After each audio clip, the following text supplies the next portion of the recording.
Hello and welcome to the Surprisingly Sober Podcast. I'm Taryn. And I'm unfortunately Trevor. And I'm not feeling well today, or any of the past few days, but I'm gonna truck on through full of energy drinks. You just have a sore throat. I mean, like, I had, like, the full body aches. I couldn't even open my package of fucking ramen. I was sitting there like, where's the knife? All right. And I knifed that bitch. Like it's a demon season 3. Supernatural, baby. This is the podcast where we're best friends and we talk shit on this one. Yeah. Talk shit, get hit is what we do. We say stupid things on this podcast. Yeah. So I'm surprisingly sober. He isn't. And which it's isn't fun. surprising. Yeah. That's the surprising part, is that you're sober. The surprising part is how sober you are. Because, like, really, living with me, you need a lot more alcohol in you. That is true. Yeah. That is true. So, I got a few topics today. Can I do my topic first because it's a shorty? Sure. So, tomorrow, it's a very special day. It's Valentine's Day. It's Valentine's Day. But, more importantly, this is our first Valentine's Day together. Single. Since 10th grade. Single. I want to add that. Yeah. No, like we're it's just the two of us. Yeah. Yeah. Just the two of us. Just the two. Yeah, no. I don't know why. We pretty much were always in relationships our entire adult life around each other. So, yeah, it's a special Valentine's Day for us. What are we doing? Nothing. Why do we need to do something? Valentine's Day is a stupid holiday to begin with. Yeah, but we could like make something dope for dinner. Like we just had cheesesteaks. I'm not saying like we need to go to like a fancy restaurant. We're snowed in during a pandemic. There's nothing to do. I'm just trying to give you flowers, kindle at dinner, and blow you away with my great cooking. You can't blow me away anymore with your great cooking. Aww. You've reached the mountaintop. Anyways, yes, wearing a nice heart print shirt. Don't pay attention to the cigarettes on it, but you know. Okay, so yeah, Valentine's Day. It's a stupid holiday. Why do you like it so much? I don't. I fucking hate Valentine's Day. You wanna know what I hated more about Valentine's Day? When I was dating my cunt ex Valerie, her birthday was 2 days after Valentine's Day, and it was so annoying having to basically think of all of the gift ideas like in one kind of condensed part of the year. Christmas, then 2 months later, Valentine's Day, birthday. Yeah. Like, you know, you kind of like, okay, maybe this, no, not that. And you spend so much time thinking about it before you finally get one good idea. I did think of 3 fucking good ideas in a short span of time, and I fucking hated it. You can just think about it throughout the year, right? No. Okay. And then with fucking Emily, her birthday was 4 days before Christmas. Well, she's just one of those persons where you combine everything. So now you just got to spend twice as much money. Think of only one thing. Yeah, sure. I don't know. And then fucking Brie was 3 days before mine, but we never reached that part. Yeah, because you were with her for like 2 days. Like 4 weeks. Fuck you. I only combined the time where you guys were within 20 miles of each other. Hey, she came up here 4 times. That's too fucking many. Yeah, coming up from Roseburg. Yeah, She probably lives around here by now. Yeah, she can go fuck herself. The plan was to be moved up here before the new year. Who cares? Means she's in fuck range. Do it. Try it. I would if I wasn't blocked everywhere. Oh, Yeah. wait, she probably doesn't have me blocked on her meme account. I'm on it. There you go. This is weird. Anyway, enough of the Day of Love No, that we gotta Hallmark talk tries to sell on us. We got to talk about it. No, Hallmark doesn't try to sell it because it's actually a day about St. Valentine. Yeah, but still, the only reason it's recognized is to market it. Yeah. They don't have to recognize holidays are. any holiday. It's just strategically split up throughout the year to make the most money. Yeah, we need to take down big greeting card. Yeah. Fucking Hallmark. Yeah. I mean, I would say like pretty much the brick and mortar stores kind of really depend on holidays being spread out like this, like Fred Meyer Jewelers, Dollar Store. I would say dollar store if you love them, you know. Well, I'm just saying, like, how you'll go in there in fucking October and they'll already have Christmas shit out. Yeah. In June, they'll have Halloween shit out. It's a fucking scam, man. It's a scam. No, I don't know if it's a fucking scam. I just think this Valentine's Day is stupid. If you love someone, you'll show them every all day. year. Yeah, baby. I don't know. I just don't like it. Anniversaries are just weird. Like, why do we have to celebrate this one fucking day? Well, I do like that because you're not going to go above and beyond every day. I guess, like, it is nice to, like, have, like, kind of time set aside, spread out throughout the year to go above and beyond. So, like, not to sound like a lazy partner, but, like, so that there's not, like, this ton of expectation on other parts of the year. Well, but the problem is that everyone else has those same days. So the restaurant you want to go to is going to be booked up unless you start thinking about it in December. Well, I guess this is coming from someone who just loves cooking, but it's like cook for your significant That's other. the other thing. Why does it have to be a dinner? You have a very good argument. Why not go to a museum or the zoo or something like unique? Because those are and things cool? you should do all the time. Yeah, true. Dude, I haven't been to the zoo in so fucking long. You know when the last time I went to the zoo was? I was with fucking Valerie. Okay. It's been a while. We should go to the zoo. It's been a while. We should go to the zoo. Yeah. I'll wear a penguin hat, and you can wear like a koala hat. I love penguins. They're my favorite animal. They're my favorite animal. Did we just become best friends? Dude, is that the whole podcast? All right. So I didn't know that about you, actually. I've known it about you because you bring it up all the time. And no, I started. No. I do not bring it up. People bring it up about me. Like, this is Trevor. His favorite animal's penguins. Like, I'm a fucking 7-year-old. You've told me this so many times. I haven't told you shit. No, penguins became my favorite animal when Happy Feet came out. I saw that movie once and I thought it was an Abomination 2 Penguins. You know what was even a worse Abomination 2 Penguins? Surf's Up. Oh yeah, fuck that movie. Oh my god! I And can my get on board mom with bought that. it for me on DVD when I was like 12 for Christmas. Do you know why she bought it for you, Trevor? 'Cause your favorite animal's penguins. Exactly. Yeah, that is why she bought it. She's like, "You'll like this." I watched it and I hated it. Do you know? So that's actually something that's very relevant for holidays and advice for holidays. People in relationships, people in close friendships, family, loved ones, etc., etc. Don't buy people their hobby. Don't do it. Like, it is the dumbest thing that people regularly do. Oh, Trevor, he's super into guitars, motorcycles, and like records and stuff. I know, I'm going to buy him this record. I'm going to buy him this guitar thing. And then you're going to get it, and you're going to be like, thanks. And then in the back of your head, you're like, I already fucking have this. This is like a low tier like guitar part, and I have a better version of it already. Like, you know, like, it's just like stuff like that. Like, people Then it makes it awkward. Like, oh yeah, thank you. This is so great. Oh, you should go use it right now. Nah, because it's not as good as the one I already have, or I don't need it. Yes. Or like, my favorite was when I started getting into records when I was a teenager. Like, my first record that I got was an original Abbey Road by the Beatles. Mm-hmm. And then somebody bought me for Christmas one year the remastered new ones that you can go get brand new Abbey Road. And I'm just like, thank you. I'm never going to use this. Yeah. I still sealed because I figured that in 50 years that'll probably have some sort of value. Because I mean, it's just like, I'm never going to use it. I have the original, and you listen to records for that crackling sound, that shitty sound quality. Because records don't sound better. Yeah. The only thing they excel at is they do have more dynamic range because it's analog. Yeah. And that's it. But no matter how much people like to tell themselves that dynamic range matters more, it doesn't always matter more.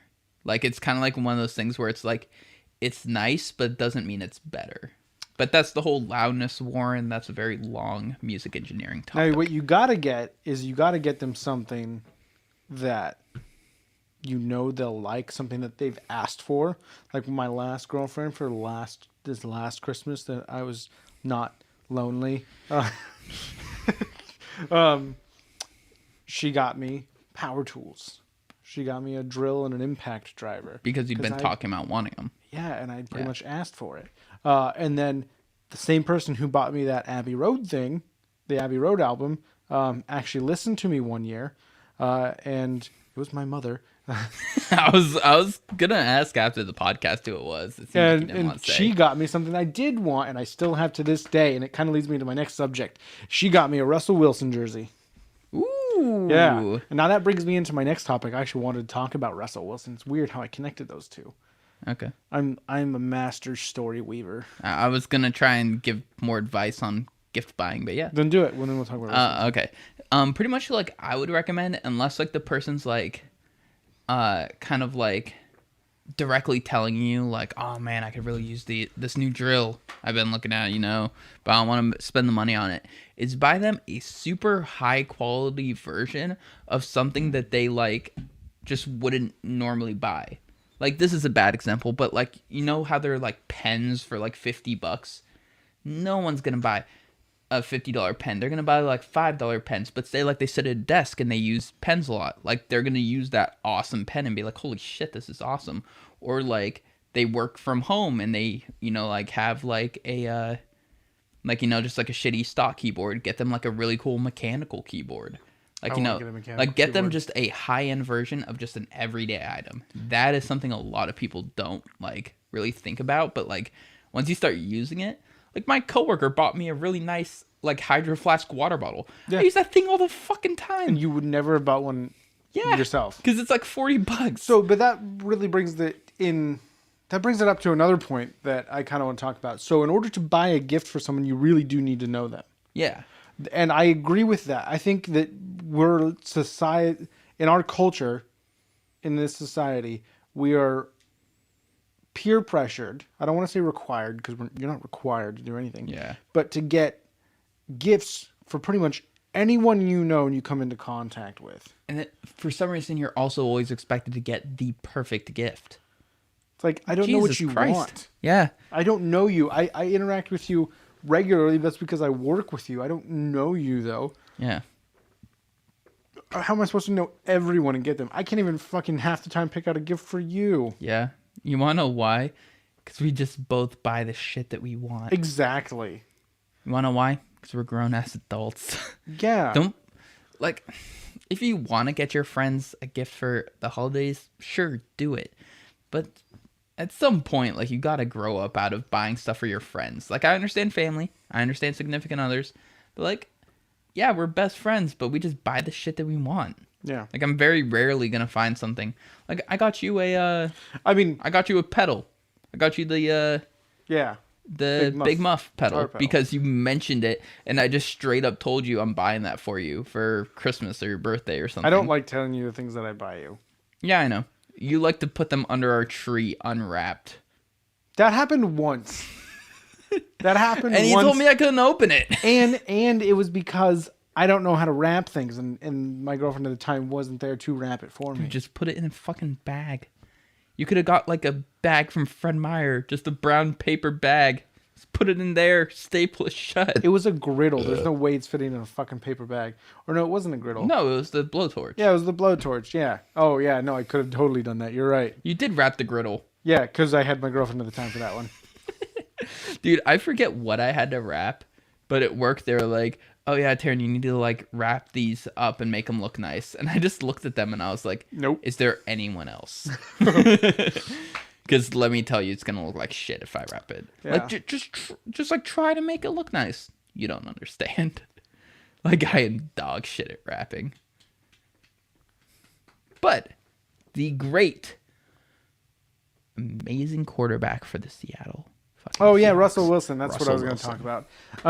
So Russell Wilson, we're sports guys. Yeah. I'm a Seahawks fan, obviously, because I just said I have a Seahawks jersey. Seahawks are my number 2 favorite team. To the New Orleans Saints, but Drew Brees isn't on the team anymore. Well, he's probably not going to be on the team. I mean, I'm still going to enjoy the Saints. Like, I'm not just ditching them because of their quarterback. What am I, a Patriots fan? Oh. That was a good one. But Russell Wilson, so it's came out this week because it's after the Super Bowl, so now all the drama happens of who's going where. Yeah, who's going where. Ditching their fans. Yeah, so there's a lot of talk that it's projected that almost half the quarterbacks will switch teams this year. Fuck. Yeah, there's a lot of quarterbacks who are unhappy and who have already been traded.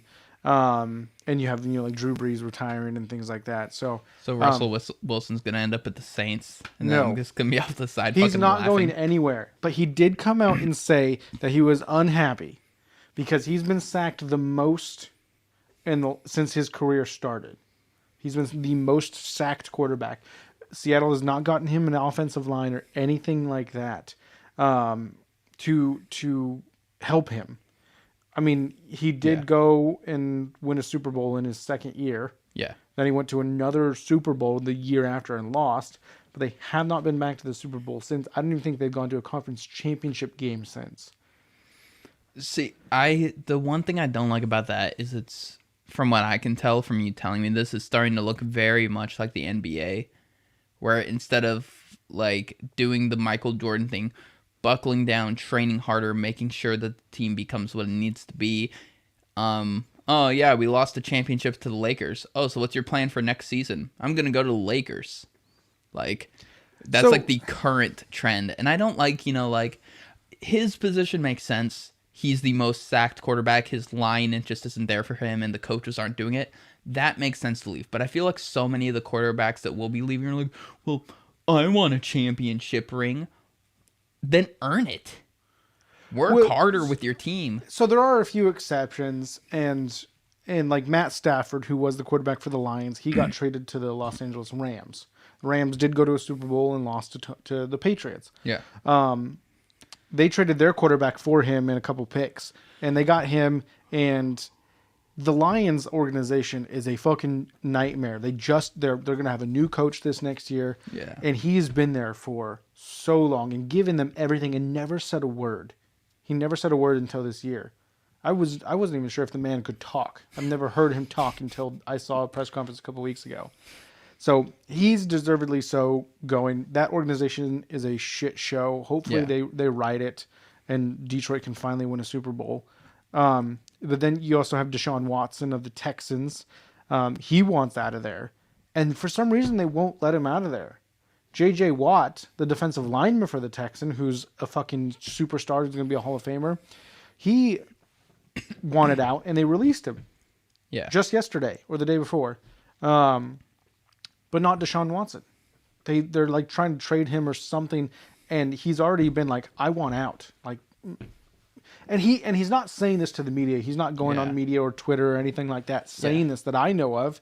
This is all just reports from inside. So that's way better than I think the NBA. Isn't Mariota still the backup at the Titans? No, he's on the Raiders. Oh, he's on the Raiders. But there is talk that he might be moving too. I really want to see him as a starter, man. Like, he showed some glimpses when he filled in for Derek Carr of starter material. Up against the Chargers. Yeah, that fucking game, Herbert and Mariota. That was one of the best games of the year. That was such an Oregon win, and also just a great game. Yeah, that one was probably one of the better games of the year. Yeah, that was a really good game. Listening to Bill Bird talk about it was a lot of fun. Yeah, but Russell Wilson. So here's the problem with the Russell Wilson thing: is he went on a couple shows and said that he was unhappy with how things were going, but he never said he was unhappy with the organization and wanted to leave. That's what the media is inferring, which is a problem, and I don't like that. Yeah. Now, the other thing is that his team, Russell Wilson's team, I think they call it Team 3 or something because that's his number. Yeah. Like his trainer, his chef, and all that stuff has said, like, he's unhappy. Yeah. Which, like, I don't, like, do your fucking job. Yeah. You're not his media team. Yeah, like, cook for him, help him lift weights. Like, Jesus fuck. I don't want to say like that, but it's just like, I guess would say do your job. Like, yeah. I agree. That's the problem with the whole thing. Russell Wilson deserves getting shafted. Better. Yeah. Yeah. But there's a lot of problems. Salary cap space. So they need to go and get an offensive line. So there was a famous news, like ESPN analyst who said that Seattle's done nothing for the offensive line. They've only drafted one offensive line player since he was drafted, and that's actually not true. They drafted 13 from what I saw, and none of them have worked out. Yeah. So they need to be better at scouting offensive linemen, or they need to go and build an offensive line through free agency and trade. Yeah. Now, the problem with that is their salary cap space is little to none. I think they have like a few million in salary cap space. Yeah. And then I was looking through their contracts. It's like, why are they paying some of these guys so fucking much? Like Rashad Penny, who's a great running back, but he's been hurt most of the last 2 or 3 seasons. Yeah. I don't even think he's played a full season in the last couple of years. You really investigate this shit. Well, me and a guy at work, he was going after me because he's a Raiders fan, and he's like, Russell Wilson to the Raiders. I'm like, he's not leaving this year. But if something doesn't happen, then he will leave. Yeah. And rightfully so. Now, the salary cap thing, though, like I said, they're paying people so fucking much money, and they're not really doing very much. Their punter makes almost $5 million. But granted, he's one of the best punters I've ever seen, and keeps Seattle in games that they probably shouldn't be. Yeah. Just by him pinning that team on the fucking 4-yard line. Yeah. Like, he is one of the most incredible punters It just goes I've straight ever up, seen. then bam, done, dead ball. Yeah, just right there. I don't know how he does it. He plays rugby. That's how he does it. He's Australian. Michael Dixon. But the salary cap thing, though, is also partially Russell's fault. He wanted a big contract after his rookie contract, and Seattle gave it to him, rightfully so. Yeah, but that's put them. He is phenomenal. Yeah, but that's put them in a space. Granted, because of their actions previously with other contracts that they made. But I mean, DK Metcalf is going to be coming off of his rookie contract here soon, I think, and that's going to be another hit. Yeah, I mean, I don't even know if they have enough money to pay him right now. So, with fucking what's his name, Kansas City. Patrick Mahomes. $500 million. His 10-year contract is $500 million. Now, to me, that is just insanely greedy. Because I think $398 million of that is guaranteed. Yeah. So $50 million a year away from the team's salary cap for one player. Like, sure, he's amazing. He's going to be one of the greats. Like, he is going to be 2 back-to-back Super Bowls. Yeah. I mean, he's doing the same exact thing Russell Wilson did. Yeah. And so, like, of this current era of quarterbacks, he's the best. Like, the current, like, quarterbacks who've joined in the NFL in the past 5 years, he's number 1. There's no question about that. Yeah. But first off, what are you doing with $50 million a year, you greedy cunt? Secondly, like, seriously, how many mansions and Lamborghinis and fucking hookers do you have to bang? All right? Sure you need a $30,000 bottle of champagne brought to your in-loft hot tub every day? $50 million. Fuck you. Secondly, if you drop that down to $30 million a year, you could easily have built up a better offensive line that could have protected your ass against Brady's great fucking defense, because it was Brady's team. It was. Brady's line stomped your ass into the ground, and you were shamed, you piece of shit.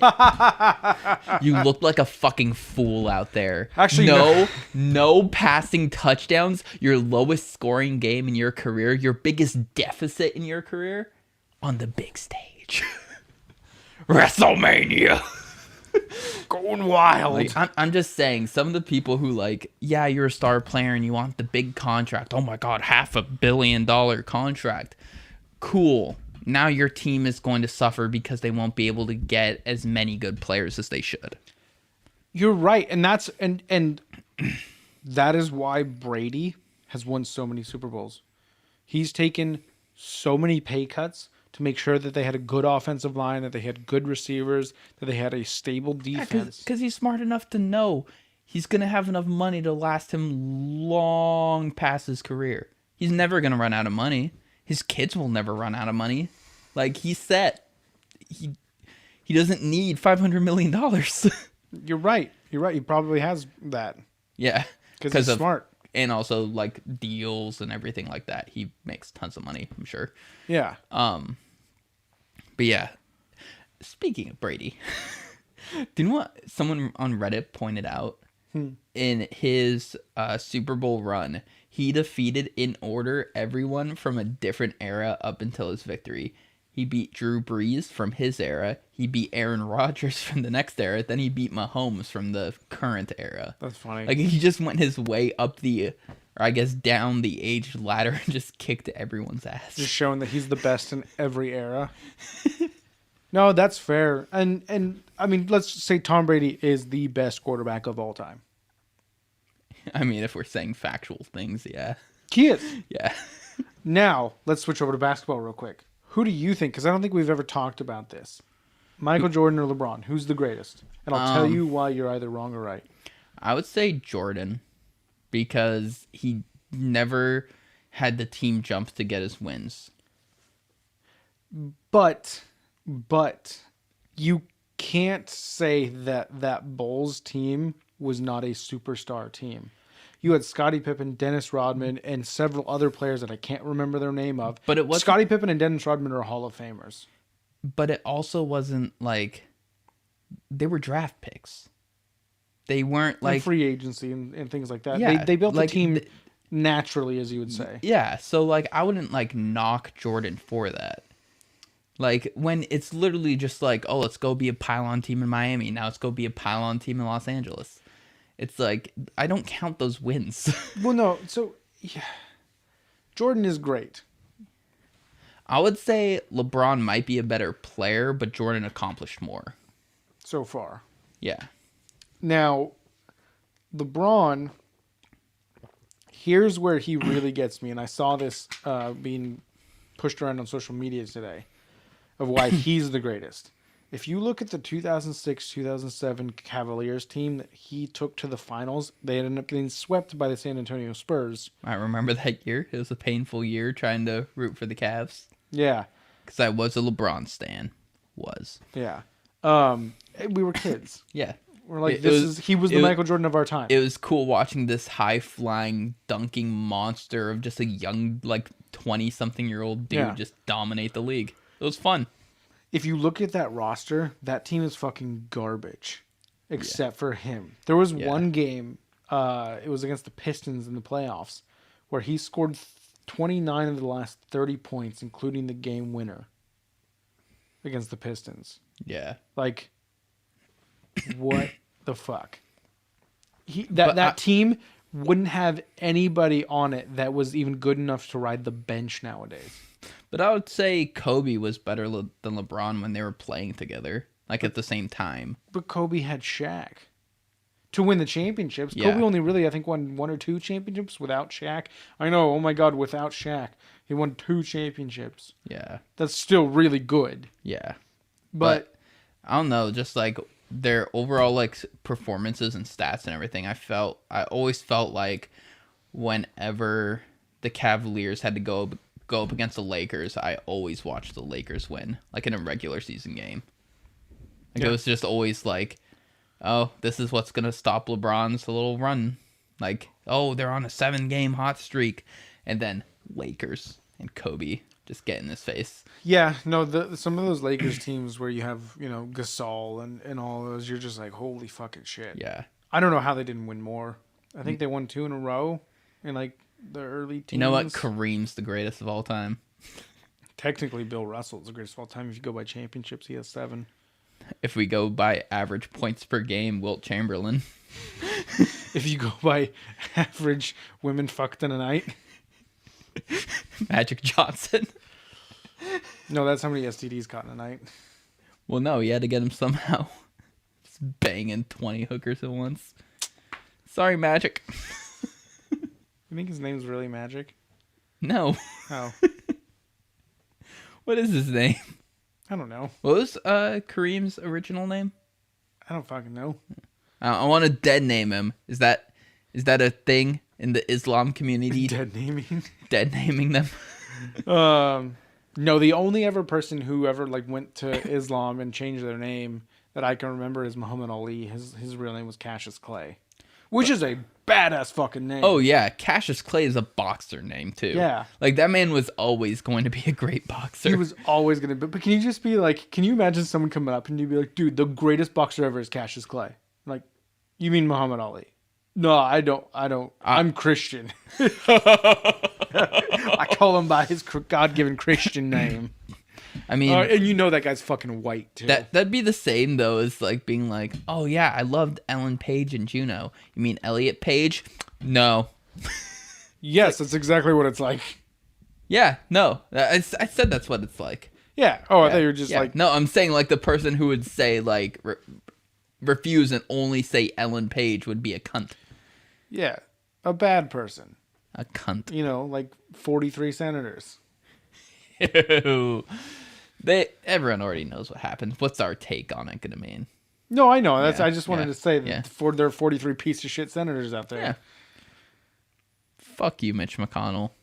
Ted Cruz. I thought Ted Cruz voted against Trump. No, he voted for. He's Trump's. Oh cuck. yeah. No, he did. Who? Mitt Romney. Mitt Romney. Yeah, the Mormon is the good one. That's weird. Yeah, I know, right? 7 good Republicans. I don't understand why it's not 50-50 vote for the win. Because you need a majority. No, that's what I'm saying. Like, why not 51 to 49? You need a 2/3 majority. That's bullshit. It's not, though. Do you want half the country telling the other half of the country what to do? That's what's happened the last 2 elections. Yeah, true. And that's not how it should be. Yeah, but at least now, like, we know that Biden can literally do whatever he wants. I know. I trust Biden that he's not going to overstep his bounds, but government normally oversteps its bounds. Yeah. But just by the time the checks and balances work, it's way past the point of no return, you know? Yeah. By the time the Supreme Court puts a check on something, it's just too far gone. Do you think Bill Clinton is currently sitting at home, like, looking at these results and like, shit, I should have stayed. I only got my dick sucked. Wait, what do you mean? Well, didn't he only do 1 term? No, he served 2 terms. He got impeached in his 2nd term. Oh, okay. I thought he didn't do a 2nd term because he got impeached, where he was just like, yeah. No, he was president from 1992. Well, the election in 92 is from 93 to 2001. Good for him. Yeah. Getting his dick sucked in office like a real American. Yep. I mean, like, we all know Trump fucked someone he wasn't supposed to during his presidency, and I won't fucking believe otherwise. Oh, he fucked America. Yeah. Well, I mean, he spent like 2/3 of his presidency in Mar-a-Lago. He didn't think he was having hookers delivered? Yeah. No, he definitely did. Do you really think Melania was happy fucking that guy? I mean, she's just not happy. Yeah, I know. Yeah, that whole fucking thing is just bad. But the reason for the 2/3 is just because you need it basically requires bipartisan support.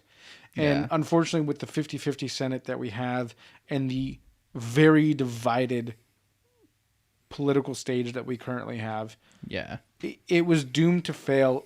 And what's even worse is that after the impeachment, like they were interviewing the team that was the impeachment team. So they were the ones who were trying to impeach Trump, and the fucking journalists were roasting them like, why couldn't you get it done, blah blah blah. And they're like, look, we proved our case that he incited a riot. McConnell even said it. All these senators are coming out and saying that yes, he did incite a riot. They just voted because they thought it was an unconstitutional impeachment in the first place, after having already been voted that wasn't the case. Like I told you earlier, it's like saying, Taryn, is the sky blue, yes or no? Yeah. And then you ask the person next to you and they say no, because I don't think we should be having this vote. I don't think the discussion's fair. So exactly. No. So you're not saying yes or no whether the sky is blue. You're just saying no because you just want to go against the question. Yeah. And it's party lines, and this is exactly like what the racist founding fathers, I guess, if you want to call them, even though, well, yes, they were racist and misogynistic, it wasn't as bad as we thought. And I know all racism is bad, but we paint them to be like these really racist people. While yes, Thomas Jefferson owned slaves and they all owned slaves, slavery was a very hot button topic when writing the Constitution and the Revolution. We're 100 years, 80 years before the Civil War. Yeah. There were many people who, when they wrote the Constitution, freed their slaves because of the line, all men are created equal. There were several of the Founding Fathers who, like, if I'm going to write this, I have to live up to it. Yeah. And we need to commend those people because they knocked it out of the park. They lived up to their word. Yeah. Slavery was a very bad thing, and it's taken steps, and I still don't think we're all the way there. Anyway, I don't know how we got to that topic. What were we talking about?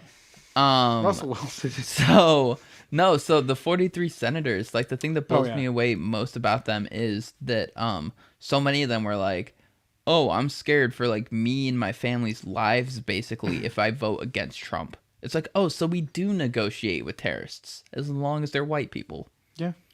Like, oh, there'll be mobs in my town where I live. I can't vote against Trump. What? So America negotiates with terrorists. That's the motto. They're all worried about re-election. Yeah. They know because all 43 senators who voted it were Republican. Yeah. They know that is their base.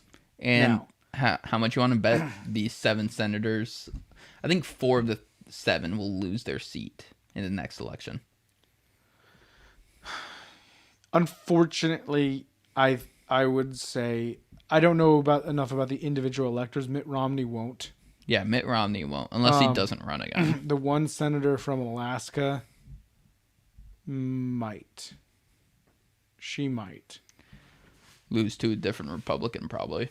Yeah, no, that's the problem. None of these seats are going to flip blue. Let's face that. No, none of the seats will flip blue. They'll just get redder. And the only way that they'll flip blue is if the ultra far right red people vote for that ultra red candidate, and then all the fucking normal ass Republicans. Because let's face it, there are good Republicans out there. There are rational thinking people who just are like, well, no, I don't want to be paying like tons of money into healthcare because they don't understand it. Maybe, which I disagree with that stance. But anyway, like I'm saying, they're against healthcare and things like that. Yeah. Like. I say they should be educated on it, but they are rational people who just try to lead day-to-day lives.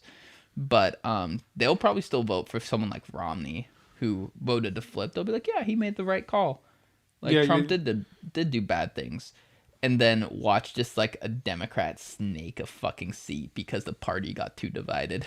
No, and that's exactly what happened with Arizona, why it flipped. That's exactly what happened with quite a few states that you weren't expecting to flip, like Michigan, I think it was, that flipped. Because they were so divided between the regular thinking Republican and the insane school shootings are fake Republican. Yeah, no, you're 100% right with that. And that's another thing, like you're talking about the rational, sane thinking Republicans. I feel like the Republican Party is a little bit behind. They're not as obviously progressive.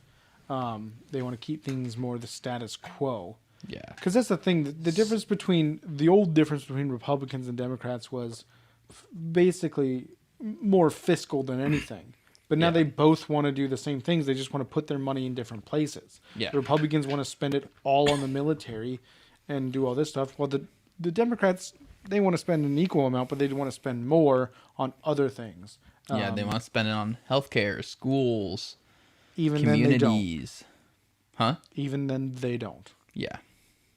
Yeah, because let's face it, we now have complete Democratic control over the House, the Senate, and the presidency. Let's watch how much we don't get done. There's a lot of red tape that you have to jump through, unfortunately. Yeah. That in 2 years, it could flip again. Yeah. And in order to get through, in order to pass the bill, it's not like fucking Schoolhouse Rock. Yeah. I mean, it is in a way. Actually, that was a very good video. But yeah, you got to go through, you have to write a bill. Then you have to submit it to the committee that it'll go to. It'll get assigned to a committee by the majority leader. Yeah. and it'll be assigned to a committee, and then they go through it, and they're like, well, here's our rewrite of the bill. This is what if it passes committee. Yeah. And then it goes to the floor of the House of Representatives or the Senate, depending on what it is. Because if it's a tax bill, it's got to be started in the House.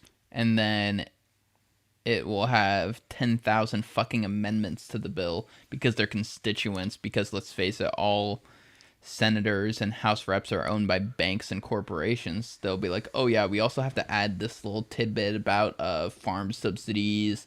We have to add this little tidbit about this and that. And then it's just and like the bill that has nothing to do with that. And then the bill ends up a book this thick, and they're just like, all right, cool, you have till noon to read this and then vote on it. And then rational politicians are like, no.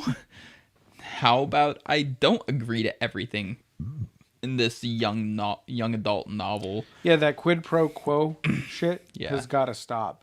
You do this for me, I'll do this for you. You put my little amendment in there to help my constituents. I give you $500 million. Or something like Yeah. that. Yeah. That's a problem.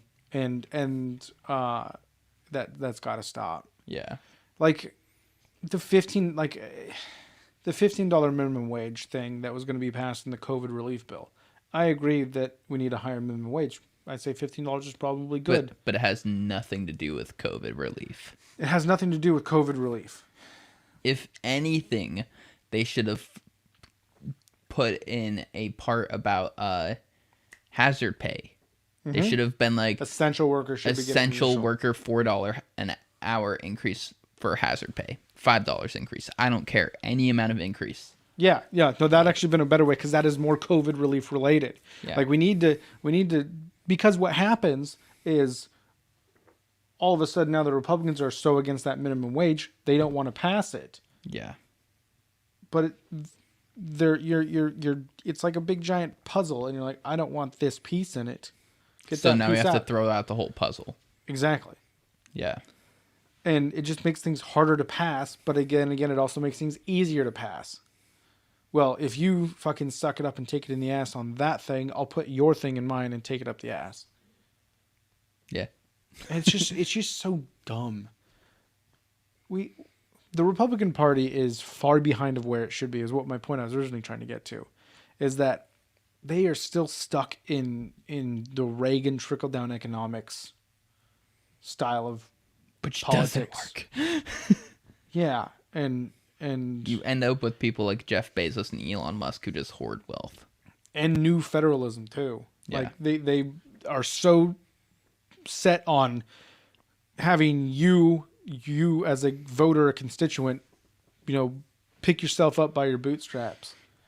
And then if you do, and you figure out how to play the stock market, they just tell you you're not allowed to anymore, and they take it all away from you.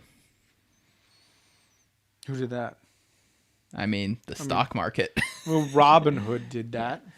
I would say, like, a lot of the, like, hedge funds also just making it so that, like, they're basically saying, like, we're going to freeze the stock market as a whole so that we can, like, basically, like, re-regulate it to, like, get the numbers to where they should be. Because they were just, like, trying to, like, wave their hands, like, the numbers are wrong. It's not what it's supposed to be. It's just because people figured out our game and they're playing it. No, you're right. Yeah, that we as a people of Reddit figured out how. I mean, we've always known how they do it. It's just we finally had a channel of getting enough people together to then go do it. Yeah. And enough fucking idiots to go in and do it. Yeah. Literally throw their life savings into middle fingering the stock market and the hedge funds and all the billionaires in charge of it. Deservedly so. Yeah. Deservedly But so. I mean, can't like, say that enough. That's always just one of the things, like, oh, you young people just, you're always spending your money on avocado toast. You need to invest your money. And then we do it, and then they are just like, no, not like that. Don't do it like that. We don't like that. Because we're not doing it their way. Yeah. We need to go back to the way things were, Taryn. Yeah. We need to go back to the good old days. We need to wait for the rich people to decide our job is worth the money, and then they'll pay us what we deserve. Because for some reason, society gets to decide what job is undeserving of money. And okay, so this kind of leads me into another topic that I wanted to talk about. So, to preface this, we live in Portland. We just had a horrible fucking snowstorm for Portland. For Portland standards. For Portland. I mean, there is a lot of ice and stuff, and it was very dangerous out there. But you and I both work for employers who, even how treacherous the roads were, they wanted us to come in. Yeah. I went in one of the 2 days. I ended up going home early. You work further away, and you weren't able to make it. We live on one side of the Portland Metro. I work on the other side of the Portland Metro. Yeah. So yeah, you weren't able to make it at all. Yeah. Because it was bad, and Yeah. you work in the middle of the night when it's the worst. Yeah. So, but then I mean, tell what did they offer to do to get you to work? They told me to stay in the hotel across the street from my work. Did they offer to pay for it? They kind of hinted at it, but they didn't actually say. Exactly. They said they would try and get me some kind of deal with the hotel. Oh, so then that's not offering to pay for it. Yeah, no. That's not offering to pay for it at all. And then, the power went out at that hotel, so I would have been literally stranded in the dark. In the dark, in a fucking hotel room. Yeah. It's probably freezing fucking cold. Yeah. And,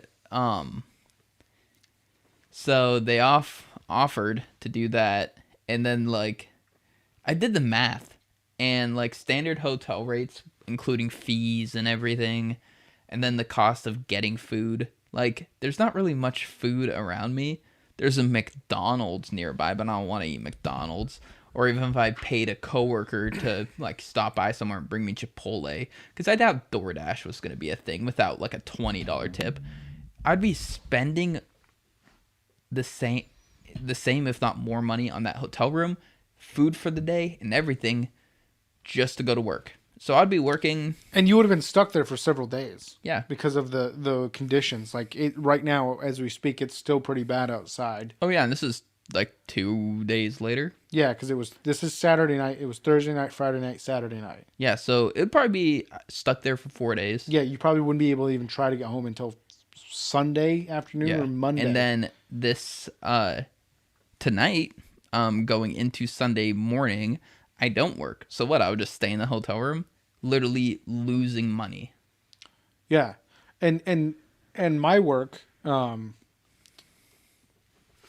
basically it was like, yeah, we're expecting everyone to come in, and so Friday morning I went in. It took me over an hour to get into work, and it usually takes me 20 minutes to get into work. So it took me over 3 times as long to get to work. And I just have a little truck. It's nothing special. It's not 4-wheel drive or anything like that. It would handle snow slightly better than my Camaro. Exactly. Yeah, slightly better. Yeah. Maybe even worse because I don't have any weight over the back end. But how dare you talk about my dump truck of an ass that way? your car does have wide hips. Yeah, I think it is wider in the back than it is in the front. Yeah, it is. But Parking, it's a nightmare. you got to get that fucking beep beep beep beep because you're backing. I mean, Emily walking backwards. Oh God. But my work pretty much was like, yeah, came in, half the people showed up. And we ended up leaving early because the conditions were getting so bad. And I barely made it home. Yeah. And before I left, they're like, yeah, we're planning on being here tomorrow. And I'm like, are you fucking serious? I don't know if I'm going to make it home. They're like, well, do you want to take the shop truck? And I'm like, if I do, then I will be expected to be here tomorrow. Yeah. And I don't want to be reliant on that, especially with Sunday being a day off. I wouldn't be able to bring the truck back until Monday. Yeah. And I know that if the dealership is open, they're going to need it. Yeah. And that would be, I'd be expected to be here. And I don't want that burden on me. I don't want to put myself in danger because of that.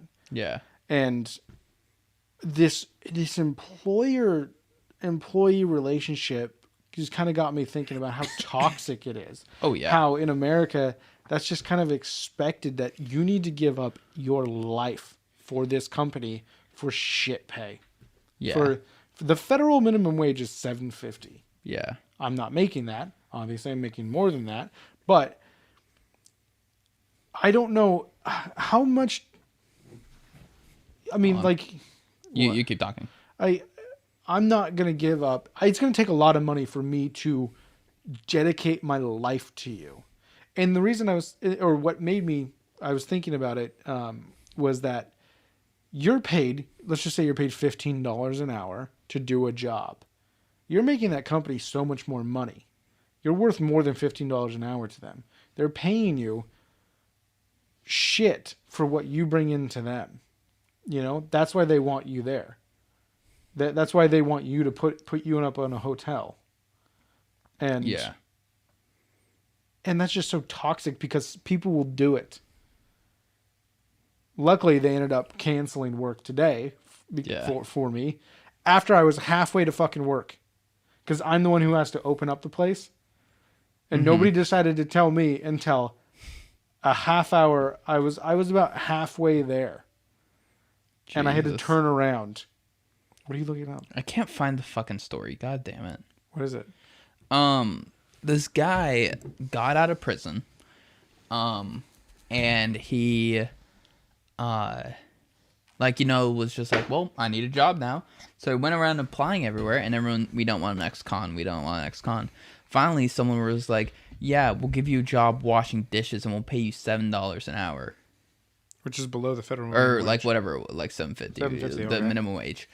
And he did the math, and he was like, well, that's shit fucking pay. Obviously. What, $7.50 times 40? Let's round it up to 8 times 40.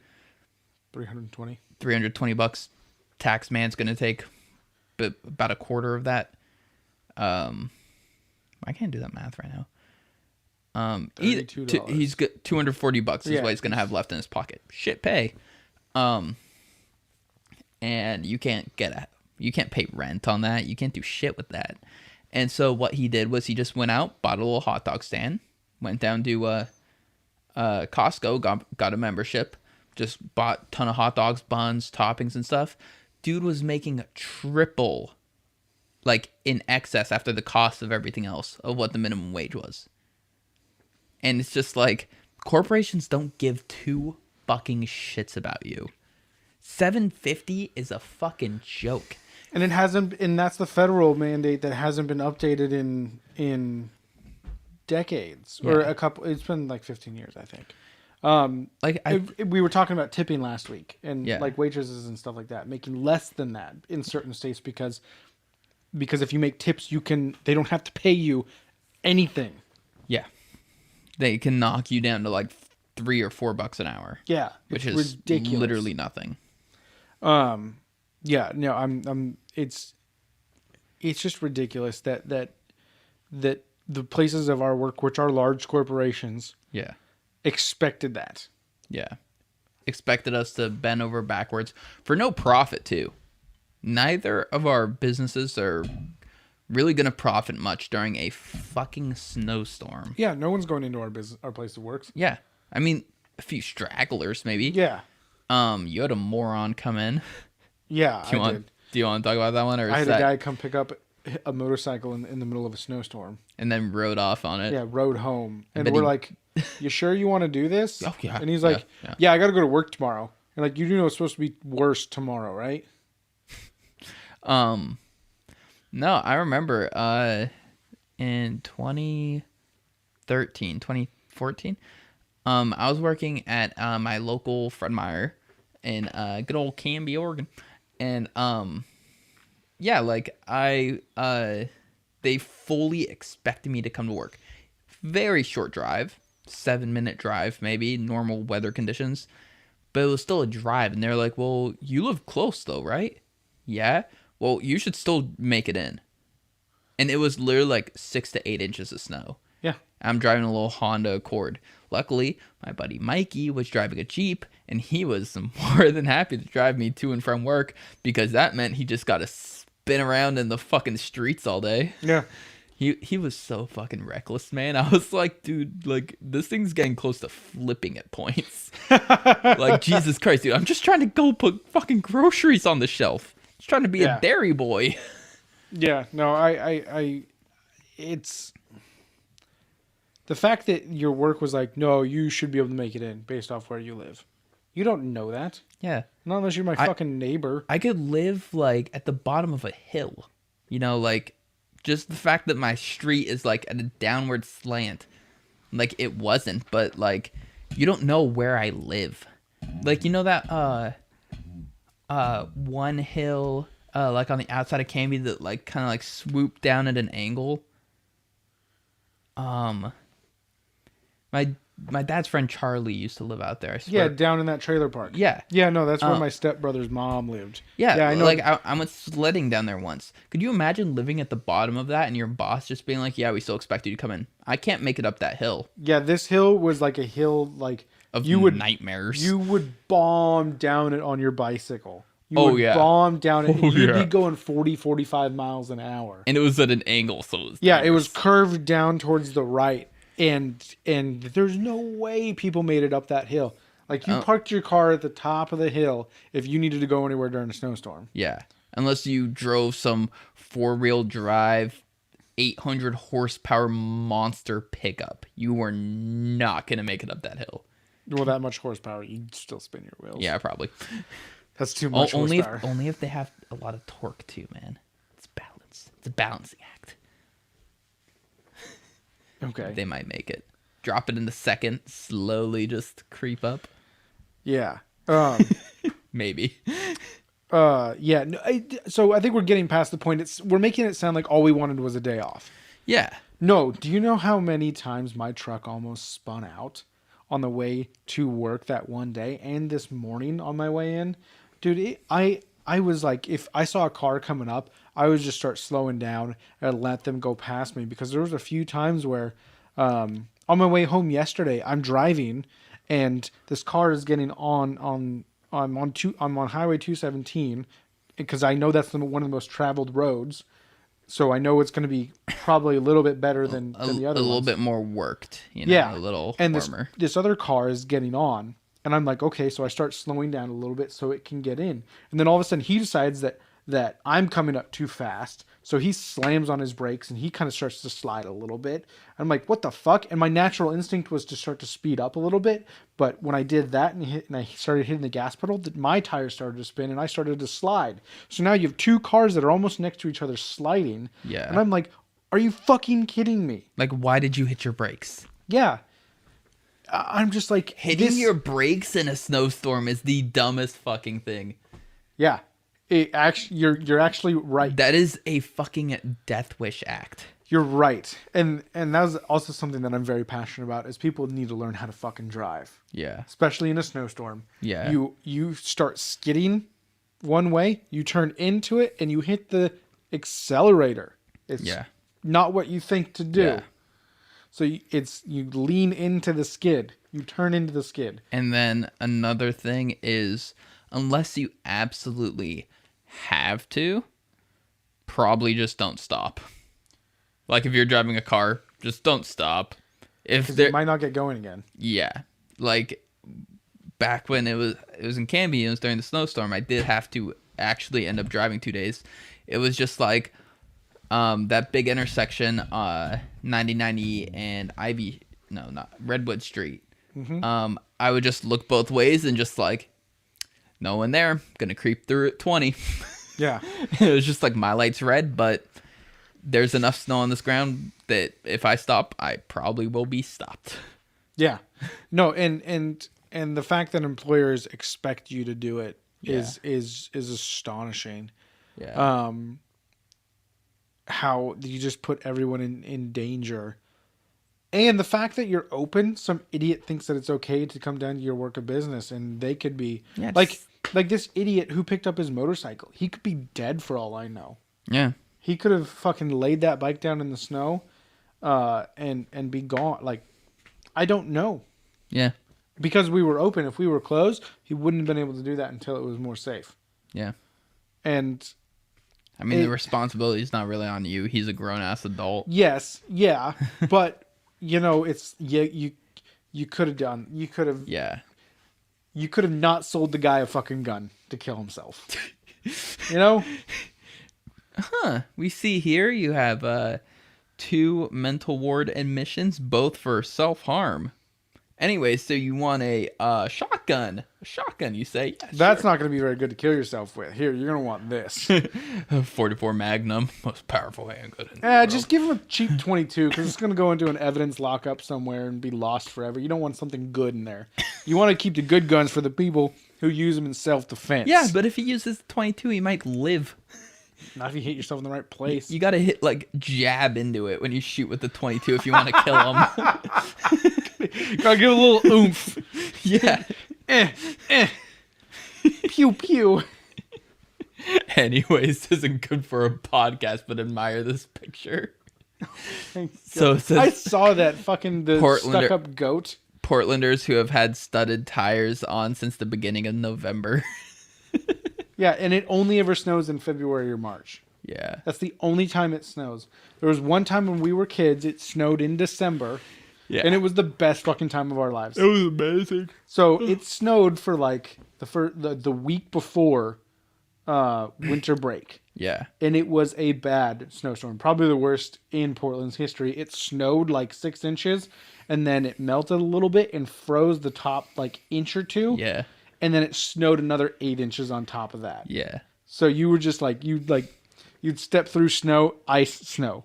Yeah. And we were out of school that whole week, and it was snow for the next 3 weeks. Yeah. And we were out of school for a month.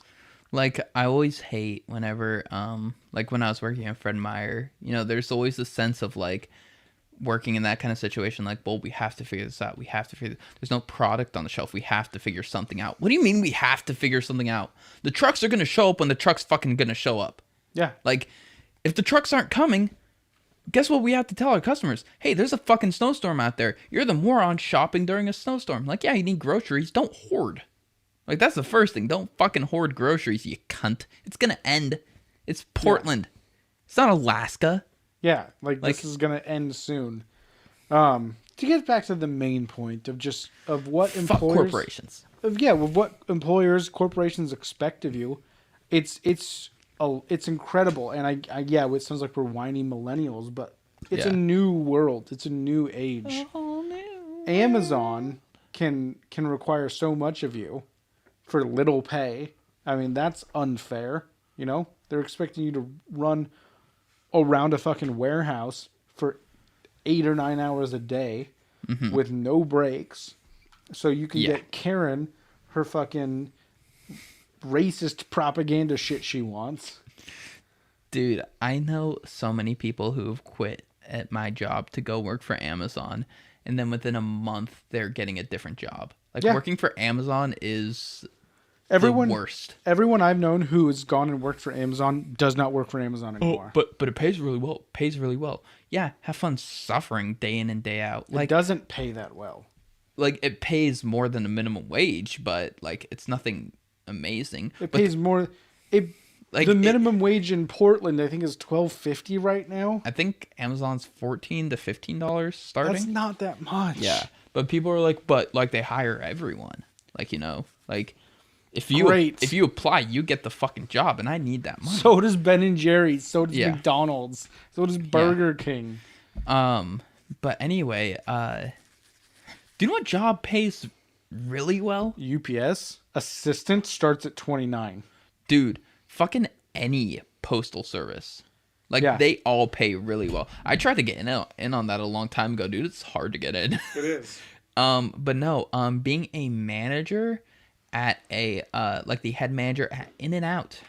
Yeah, that's well known. Yeah, they pay over $100,000 a year to the head manager. Do you see how busy that fucking place is? Yeah, it's probably stressful as shit, but it's better than working at fucking Amazon. Yeah, I'd much rather be managers of flipping burgers. The best $3 burger in the fucking world. It's the only $3 burger in the fucking world. McDonald's and shit. Yeah, but those are shitty fucking dollar menu ones. Yeah, but still. You're getting a good burger, and that's all I'm gonna fucking call it, is a good burger. Yeah. It is the best that $3 can get you for a burger. Because I think Five Guys is better. It's just I don't want to go spend $20 on a fucking burger, fries, and a drink. Yeah. It's not that much better. But yeah, it's not that much better. But we are getting a Shake Shack soon. Which I've never had, so I'm excited. I did have a Whataburger once, and that was good. Shake Shack sauce is fucking heaven, man. It's just so gooey and delicious. But yeah, toxic employers yes is a big problem. Yeah. And I feel like something's gotta be done about it. Like obviously a job like mine can't have a union. Yours does. Yeah. Well, your job very much should have a union. But the problem is that you'd have to, in your industry, there's large chains where you can have it pretty much the same throughout. Yeah. You know, mine it's all individual businesses. I just happen to work for one that is a large corporation. And also I feel like with your line of work, this is going to be rather insulting to your employee. It's your a bunch of fucking idiots. More so than that, it's a lot of right-wing people. Yeah, who like are anti. Yeah, like laws. Mine has a complete mixed bag of literally everyone. Mm-hmm. It is super middle ground. You get super left, super right, moderate left, moderate right, centrist. Like you get the full fucking spectrum. And then those fucking super right people who are in the unions are okay with it. Yeah, they love their union rights. But like starting a union with far right people, they just are like, they always hear Fox News talking about how the unions ruin this. Big unions are doing this and stealing money, and they just sit there nodding their fucking head like, yeah, fuck the union. They're just trying to take my paycheck away. No, they're not. They're fighting for better healthcare so you don't have to deal with shitty HR people who suck at getting you your healthcare. Yeah, I know all about that. So yeah, it's definitely like that doesn't help at all. That like you basically have no one backing you up fighting for your worker rights other than the Oregon Labor Department, which they just do the Oregon Bureau of Labor. Yeah, they do the bare minimum of literally as long as your employer is paying you for your hours and your time and your work. Okay. No, and that's the thing is there's so many individual businesses that keeping tabs on them is so hard for such a small bureaucracy like them. Yeah. It's so difficult. That's why unions are like, they're the loudspeaker. Hey, we need help. Yeah. Boom. Can you name one business that you've worked for that has not violated the law? No.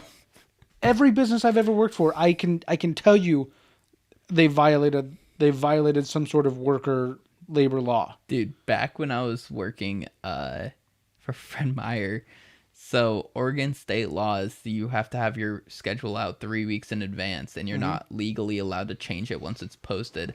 They would regularly do it, like all the fucking time. They had me for a no-call, no-show because they changed my schedule 2 days before. Luckily, the union backed me up on it, and I took a 3-day suspension, but I got paid for those 3 days. So you won. Yeah, I won. I got a mini vacation out of it.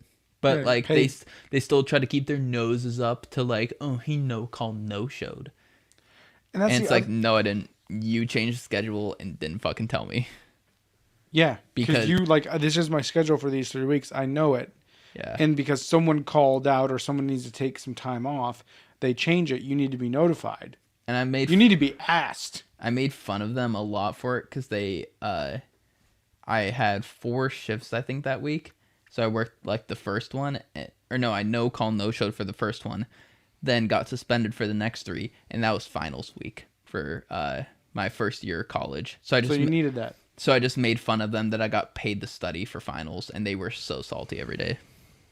And that's... I'd bring it up every day. Yeah, because I'm a douche. Yeah, you are, but it's what is wrong with protecting the employer, or protecting the employee? Because the employer can just kind of get away with whatever they want. Yeah.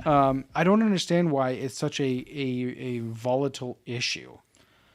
Like the what is it? It's the Employee Fairness Act, which basically gives everyone the right to form a union. Yeah. Has not been passed. Obama talked about it in his 2008 election campaign. Yeah. And he said that he was going to get it passed. It still has not passed. Particular states, I think maybe 3 or 4 have passed it. Passed something similar. Yeah. But it has not become... all it does was just allow... It allows... It makes the unionization process easier. It makes getting a deal once a union has been formed easier, and it makes the penalties for employers violating union rules and stopping unionization more harsh. Yeah. Because, like in a state in Oregon, which is at will, you go, hey, I'm thinking of starting, like, we need to form together and form a union. They'll be like, you're fired. We don't know why. Because it's an at-will state. Yeah.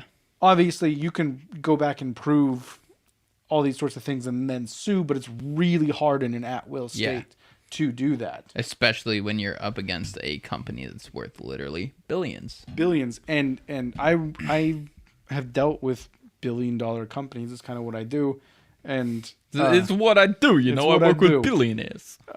Well, I would just work with the companies. Yeah, and I had this one. I handle warranty stuff, and this guy is like, this consumer is like, well, I'm having this problem with my thing, and I can't get it fixed. Like, do I need to sue the company that I'm dealing the warranty through with? And I'm like, let me call him and talk to you because it's kind of what I do. I'm a middleman pretty much. Yeah. So I called him up and was like, hey, this guy really needs someone.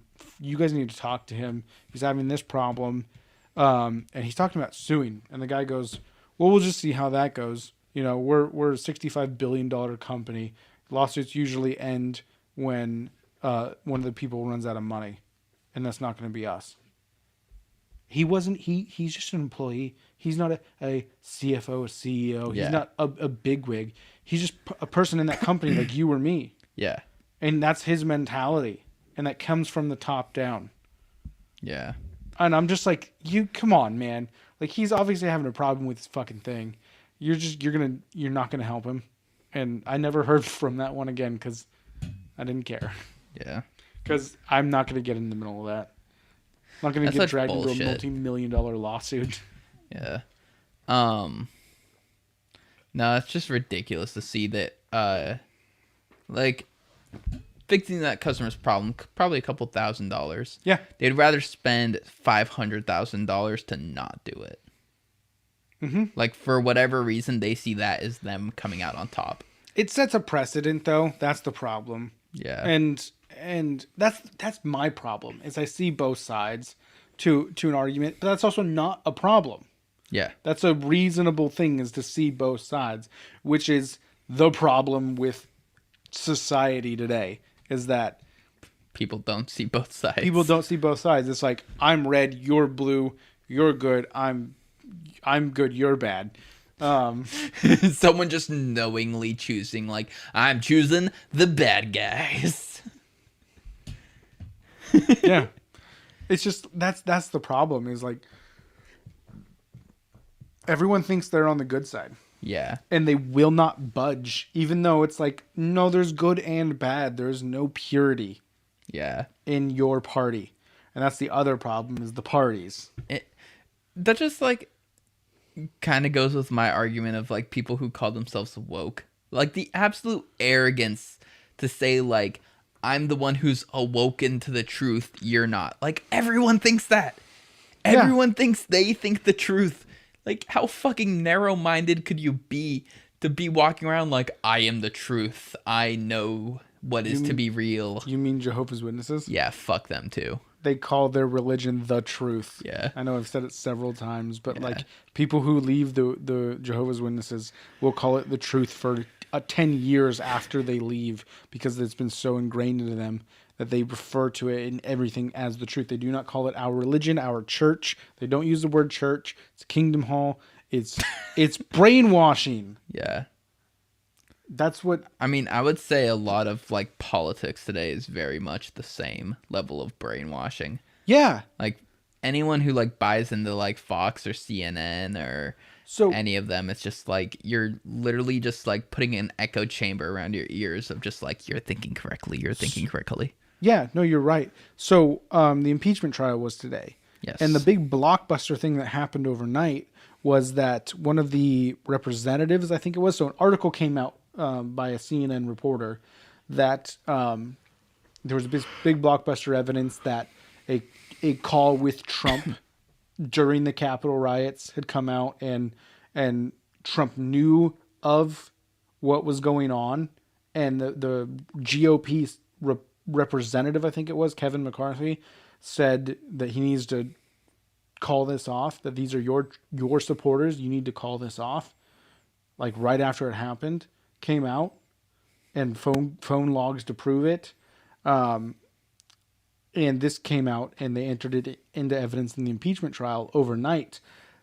But I was watching not Fox News, I was watching CNN this morning, and the little banner for CNN just said, impeachment trial delayed to call witnesses after exclusive CNN report entered into evidence. And it's like, you made it about your fucking selves. Yeah. I mean, like, that's pretty much what news does at this point. It like, does that to differentiate itself between the other ones, because it doesn't want to be associated with Fox News. Yeah. Fox News doesn't want to be associated with CNN or OAN or MSNBC. So, one of the things on r/conservative, which is a shithole. Reddit is honestly a shithole. Yeah, it is. They posted, like, CNN sees its lowest ratings in, like, the past 8 years or something after Trump leaves office. And they just, like, they took that fact, which was true. It was a true fact. But they didn't acknowledge all political news took a huge hit. Fox spiked down. Everyone spiked down. MSNBC? Yeah, they spiked down. Even like international news sites spiked down. And it's like, no, all news went down because we no longer have a fucking lunatic in office where everyone's glued to the screen like, what's he gonna do next? Yeah. Like, do you know what Biden's doing right now during this impeachment trial? He's not tweeting about it. He's not glued to his TV seeing the results of it. He's being a president. Yeah. He's not tweeting. You can definitely tell he has a team that's tweeting for him. Yeah. Because I've seen some of his tweets, and it's just like, we're doing this and we're doing that. And it's not, attacking people at 2 a.m. Yeah. While watching Fox News. Like, you just know during any Hillary trial or something, Trump was glued to his fucking TV live tweeting that shit like it's a fucking basketball game.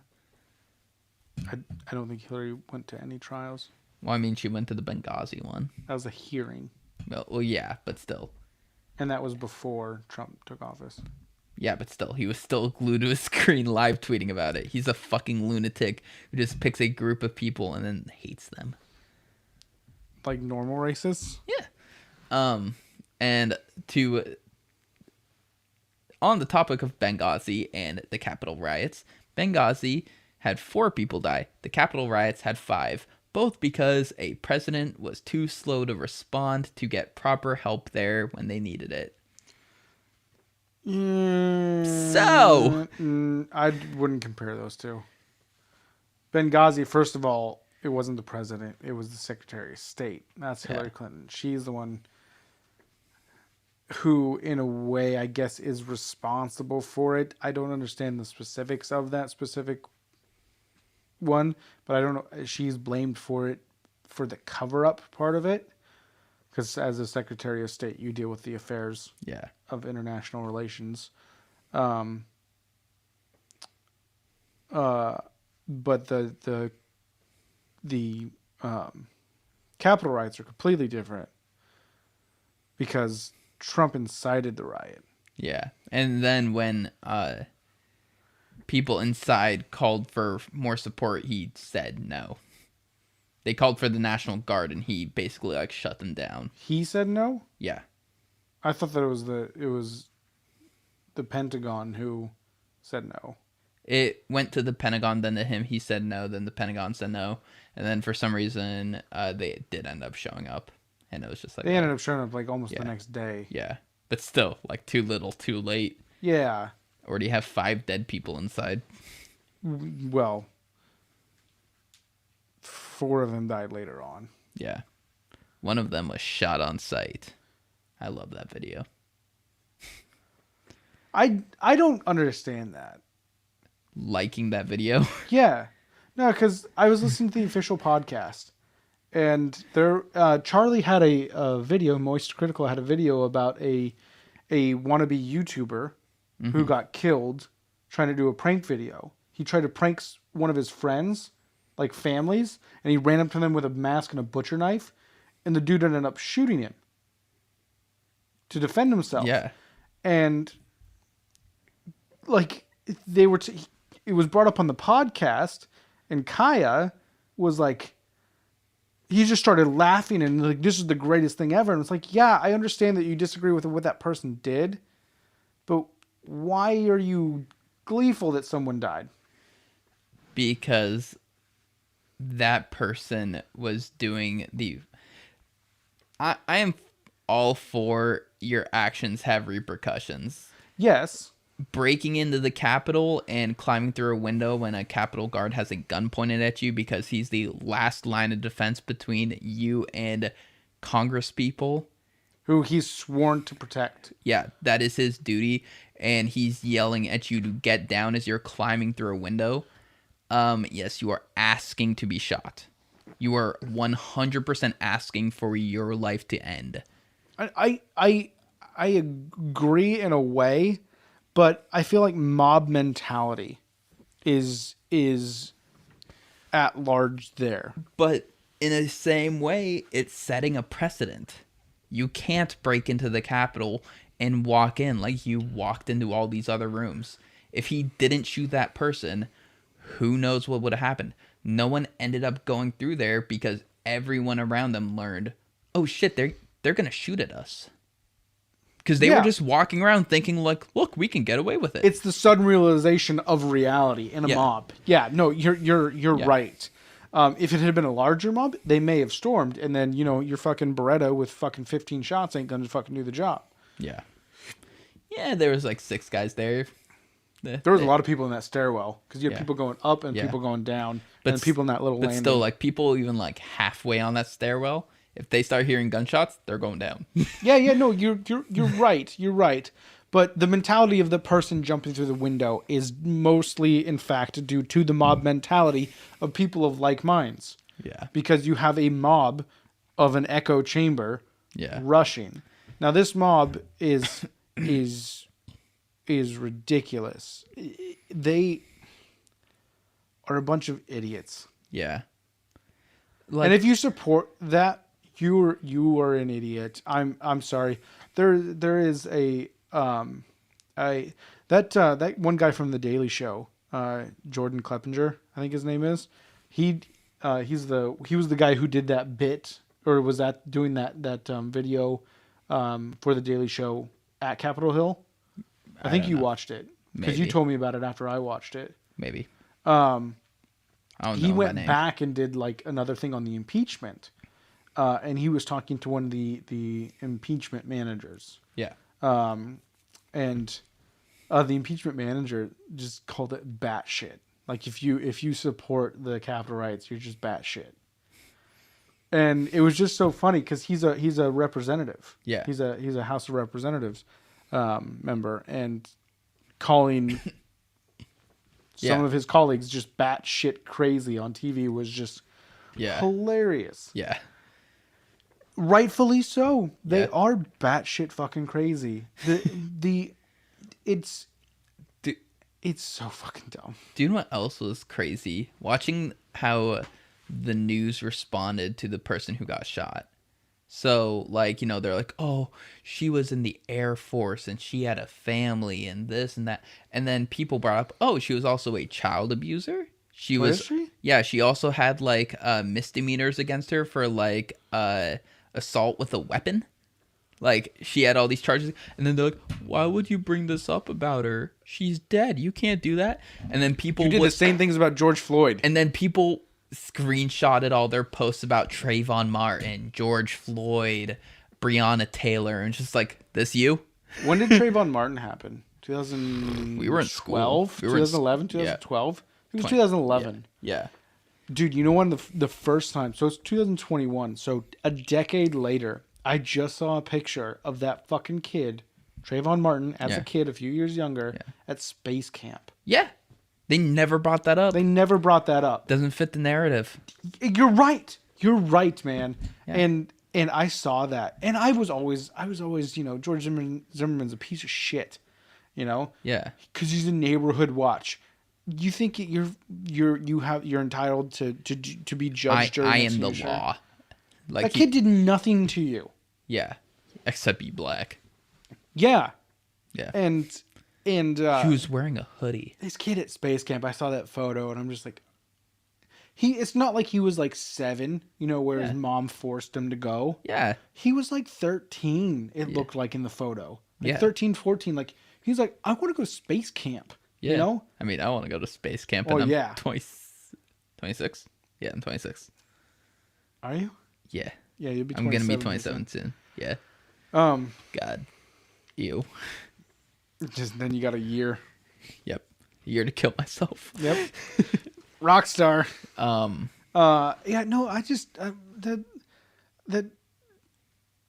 narratives that people try and do, like George Floyd, it's like, oh well, he's been in and out of jail. He was trying to pass a counterfeit. He deserved to die over that. Yeah, he deserved to die over a counterfeit 20. Yeah. And I'll say the same thing about this lady. She deserved to die over that. She made bad decisions. Yeah. I would say charging officers with guns pointed at you is... No, she did something bad. Yeah. In that situation, yeah. She did the wrong thing with someone who had threatened it and said that I will do this if you do that. Yeah. And you did that. George Floyd... had cops show up, hold him on the ground, and then choke him out till he died. He did not ask for that. Yeah. He didn't... He was not resisting. He was fucking pinned on the ground. And all these other fucking people, man. By people's standards of George Floyd who are on the side of the officer, next time I see anyone shoplifting at a grocery store, I'll just kill them. They're probably taking about $20 worth of stuff out the door, maybe more. They deserve to die. That's what they're saying if they support George Floyd dying. Yeah, Breonna Taylor. I have a person at work, like you said earlier, I work in a pretty conservative industry. Yeah. And there was a guy who was saying that the Breonna Taylor thing, oh, well, her boyfriend was a known criminal. So she deserved to die? Yeah. He returned fire. Because unarmed gunmen showed up to their house. Not unarmed. Ununiformed gunmen showed up to their house. Yeah. Plain clothed cops showed up to their house and started shooting at them. Because they saw him holding a gun when he entered the door at like 2 a.m. Yeah. If you have a gun and you live in a sketch part of town and someone's pounding on your door at 2 a.m, you're going to answer it with a gun. Like, that's pretty fair, like, thing to do. Yeah. Not, this is the police, open up. Because if it's that, okay, it's the police. I don't want to get shot because I'm a black man holding a gun. I'm going to set this down. Hello, officer. No, just pound, pound, pound, pound, pound, pound, pound. They open up, bam, bam, bam, bam, bam, bam, bam. Shoot through the walls, kill 2 people. Or no, the guy didn't even die, did he? No, he didn't. Yeah. She did. Breonna Taylor did. And she didn't deserve it. Yeah. So fuck cops, fuck corporations. Welcome to the Lib Left Party. And here's the problem that I've kind of noticed with everything that we've talked about is the people who do this.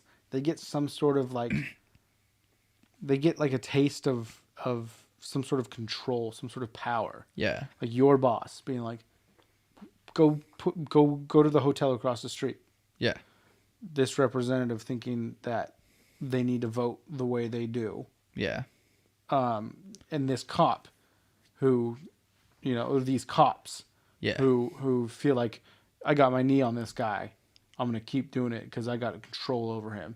Yeah. Because and the George Floyd ones, they knew each other too. That's what's even crazier. They worked together, and the guy, the cop was an asshole. Did you know that? No. Yeah, they were both bouncers at a George Floyd and the cop? Yeah. What the fuck? And George Floyd had made many. He'd made a complaint against the cop at that business, saying that he used excessive force. What a surprise! Yeah. Dude, unless that's been debunked, because every time something comes out, it gets debunked. Yeah. Oh, well, no, this is actually what happened. No, this is actually what happened. There's one small fact about your claim that's wrong, so the whole claim is now wrong. Mm-hmm. Because we don't all remember things slightly differently. Yeah. Yeah, no, it's a burden to have a really good memory. I don't know what that's like. I do. It is surprisingly good. It weirds out girls I date. I just remember that weird time you farted. I remember that. I just have a really oddly selective memory. Just very key things I'll remember, but I won't remember the important shit ever. You can't remember in pictures. Yeah, that's another thing about me. I always forget the name of it. So you remember information. Just information. Yeah. This happened on this day. Yeah. I don't remember the images. Yeah. But I know that it happened. If you want me to try and picture the house I grew up in and try to draw it from memory, it would be terribly incorrect. Really? Yeah. I could draw it. Yeah. The house you grew up in. I am okay, well there was a big bush that was to the left, in front of the main bedroom window, and then the garage is to the right, and that's about all I remember. There's a big tree further to the right. And basketball hoop in between. Yeah. In a shed. Oh yeah, there was a shed. Yeah, which I don't know what you guys put in that fucking shed. Lawnmower. I remember going in there twice. Yeah, it always smelled like gasoline in there. There was also a chainsaw in there and other tools and stuff that my dad would use. Oh, you mean stuff that would go in a shed? Yeah.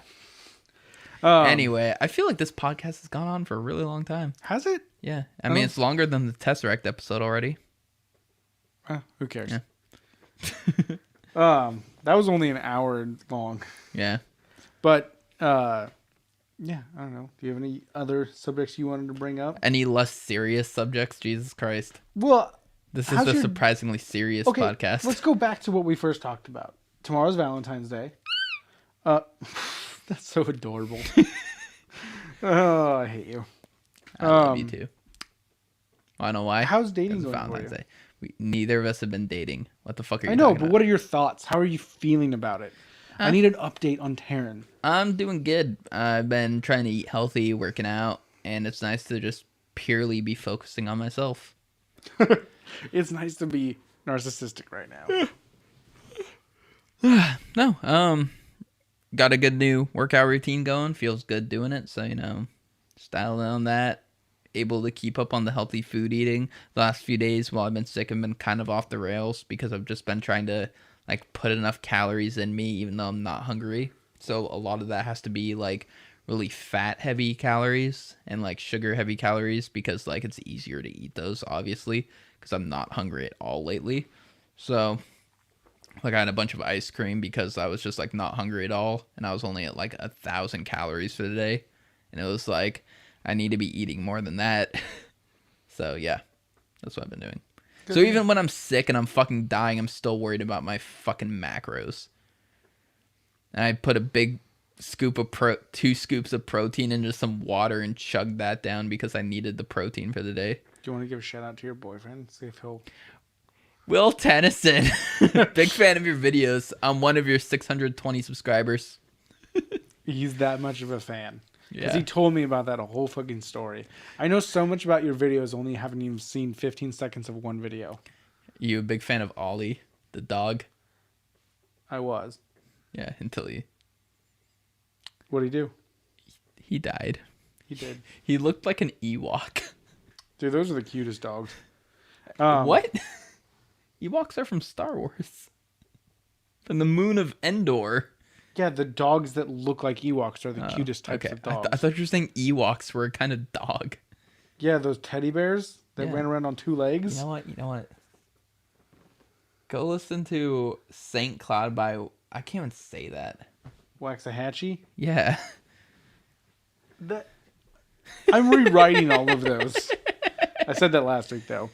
So Taryn's doing good. Yeah, I'm doing good. How's your no dating going? It's fine. I mean, like, it's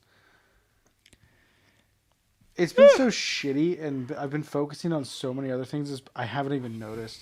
Yeah, kind of the same. Like, I've been focusing on the podcast. Yeah. I've been doing a bunch of research into political things so I can sound smart on the podcast.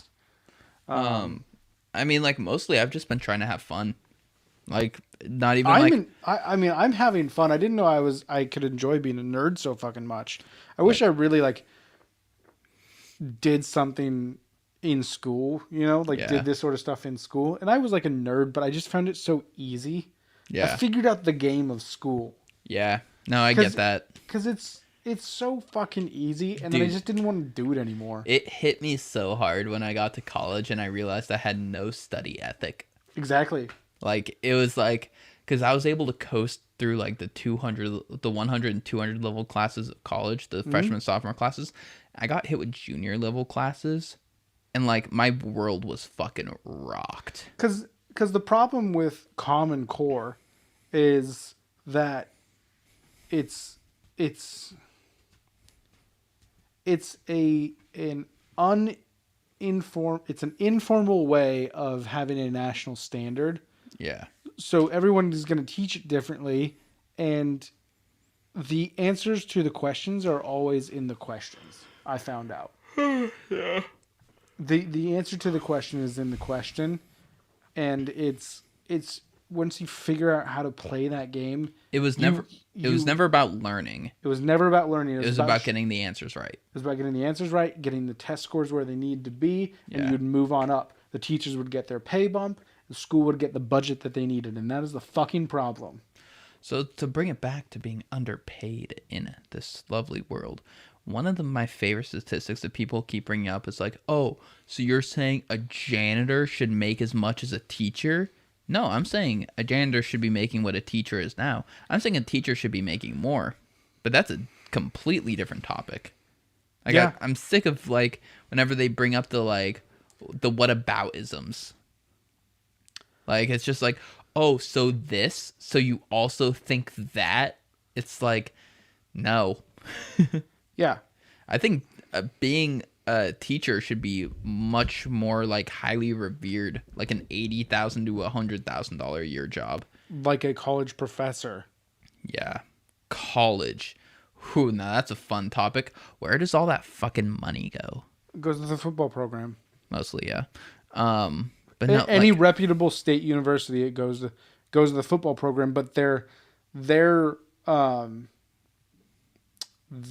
reasoning is that it brings in more money for the university that then just goes into commercials and other sports programs. Yeah. It doesn't necessarily go all back. I would say the amount that goes back into the actual that the students end up getting is very minimal. Yeah.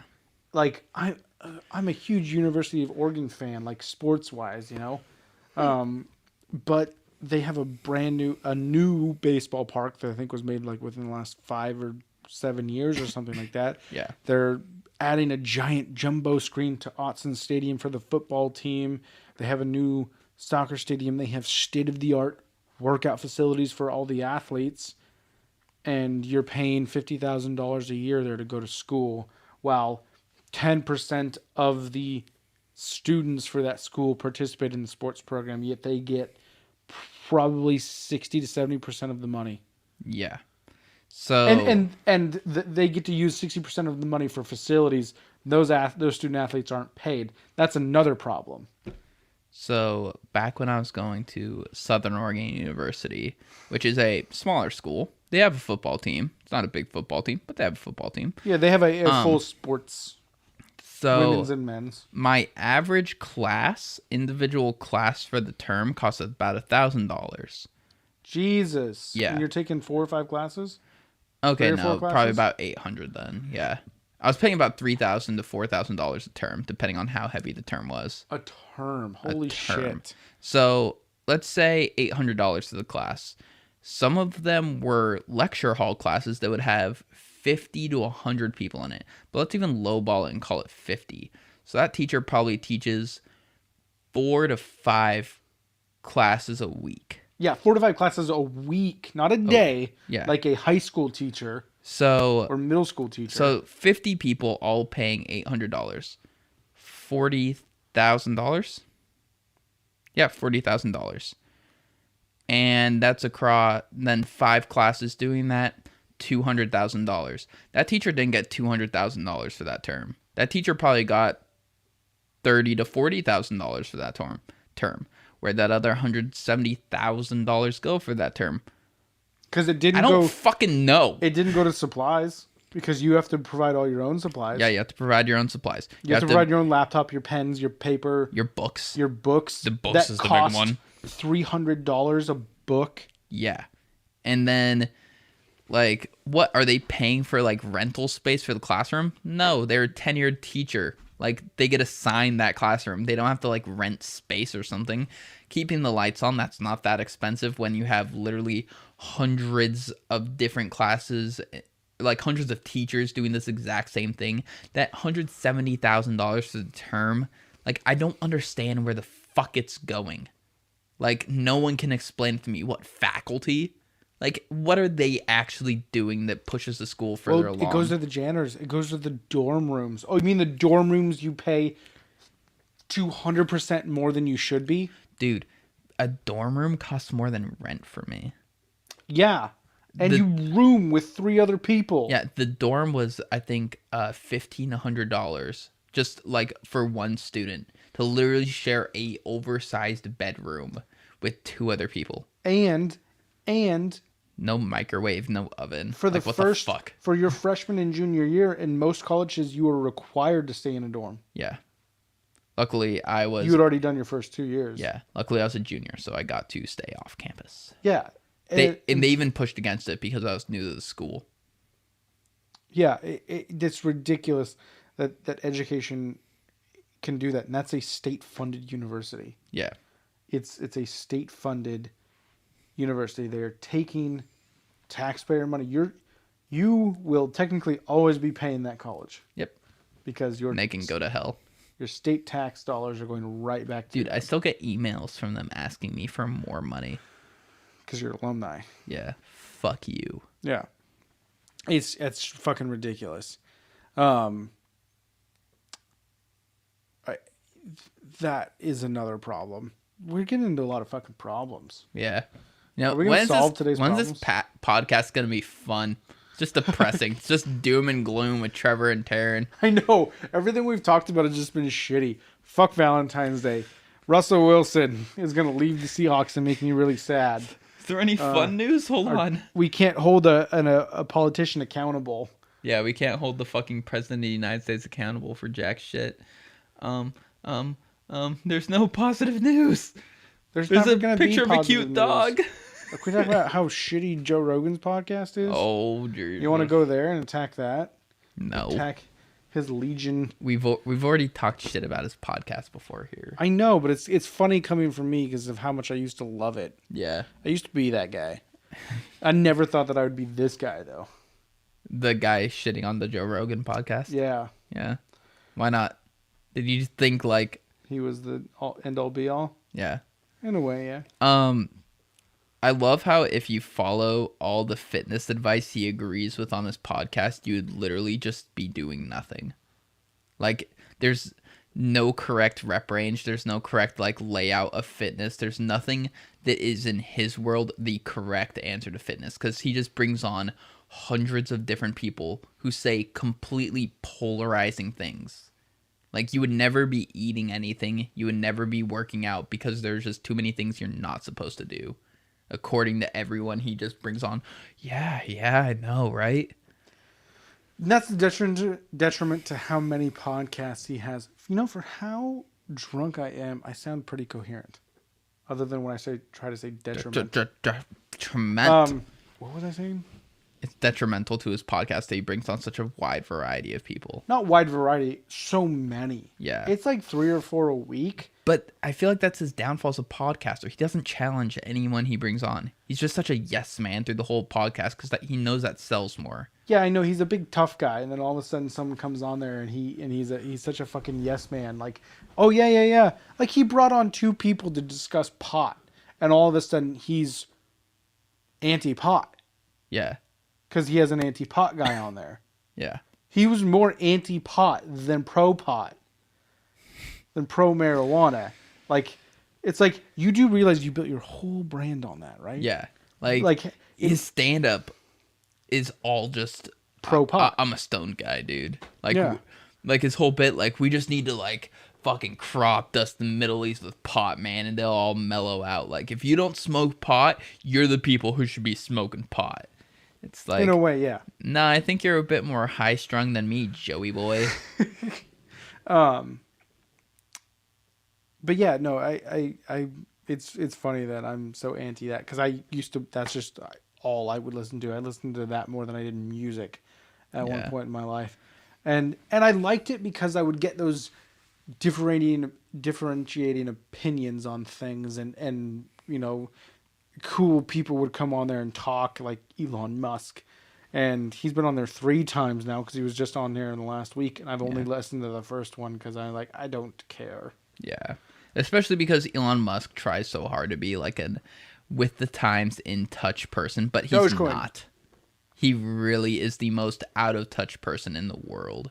Well, that's because he's not from this world. Yeah, I mean, when you have, I'm going to say it again, I'm probably going to say it 100 times, he is the most deserved billionaire. He is the most well-deserving person of being a billionaire. He has started 3 companies from the ground up and made them into billion-dollar companies. He started PayPal, billion-dollar industry. Then he threw all the money he got from that into Tesla, billion-dollar company. He threw all the money from that into SpaceX, billion-dollar company. And he's trying to help the planet. He is a very smart businessman, a very smart innovator, a very smart, just like forward thinker. But he's also a huge piece of shit. Yeah, he's kind of a douche. Yeah, like I still can't get over. He called the dude who saved those kids in Taiwan in that underwater cave a pedophile for no reason other than he beat him to saving the kids. So he must be a pedophile then. If he can outclass me, he must be a pedophile. What?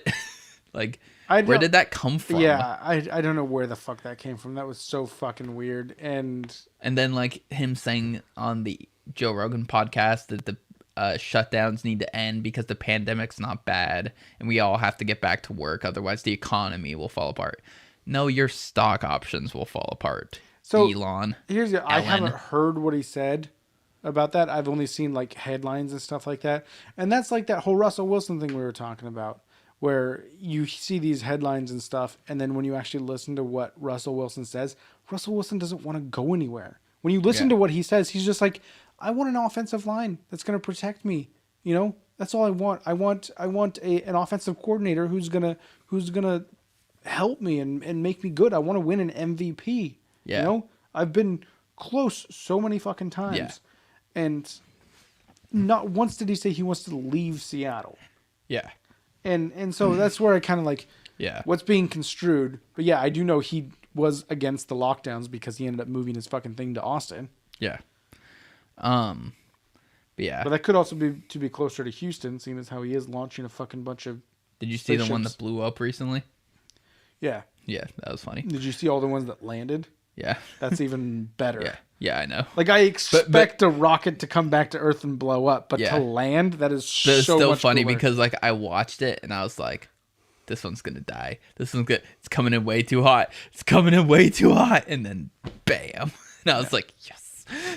Yeah, no, but it's the fact that he has been able to reuse multiple rockets. Yeah. Is so fucking incredible. Yeah.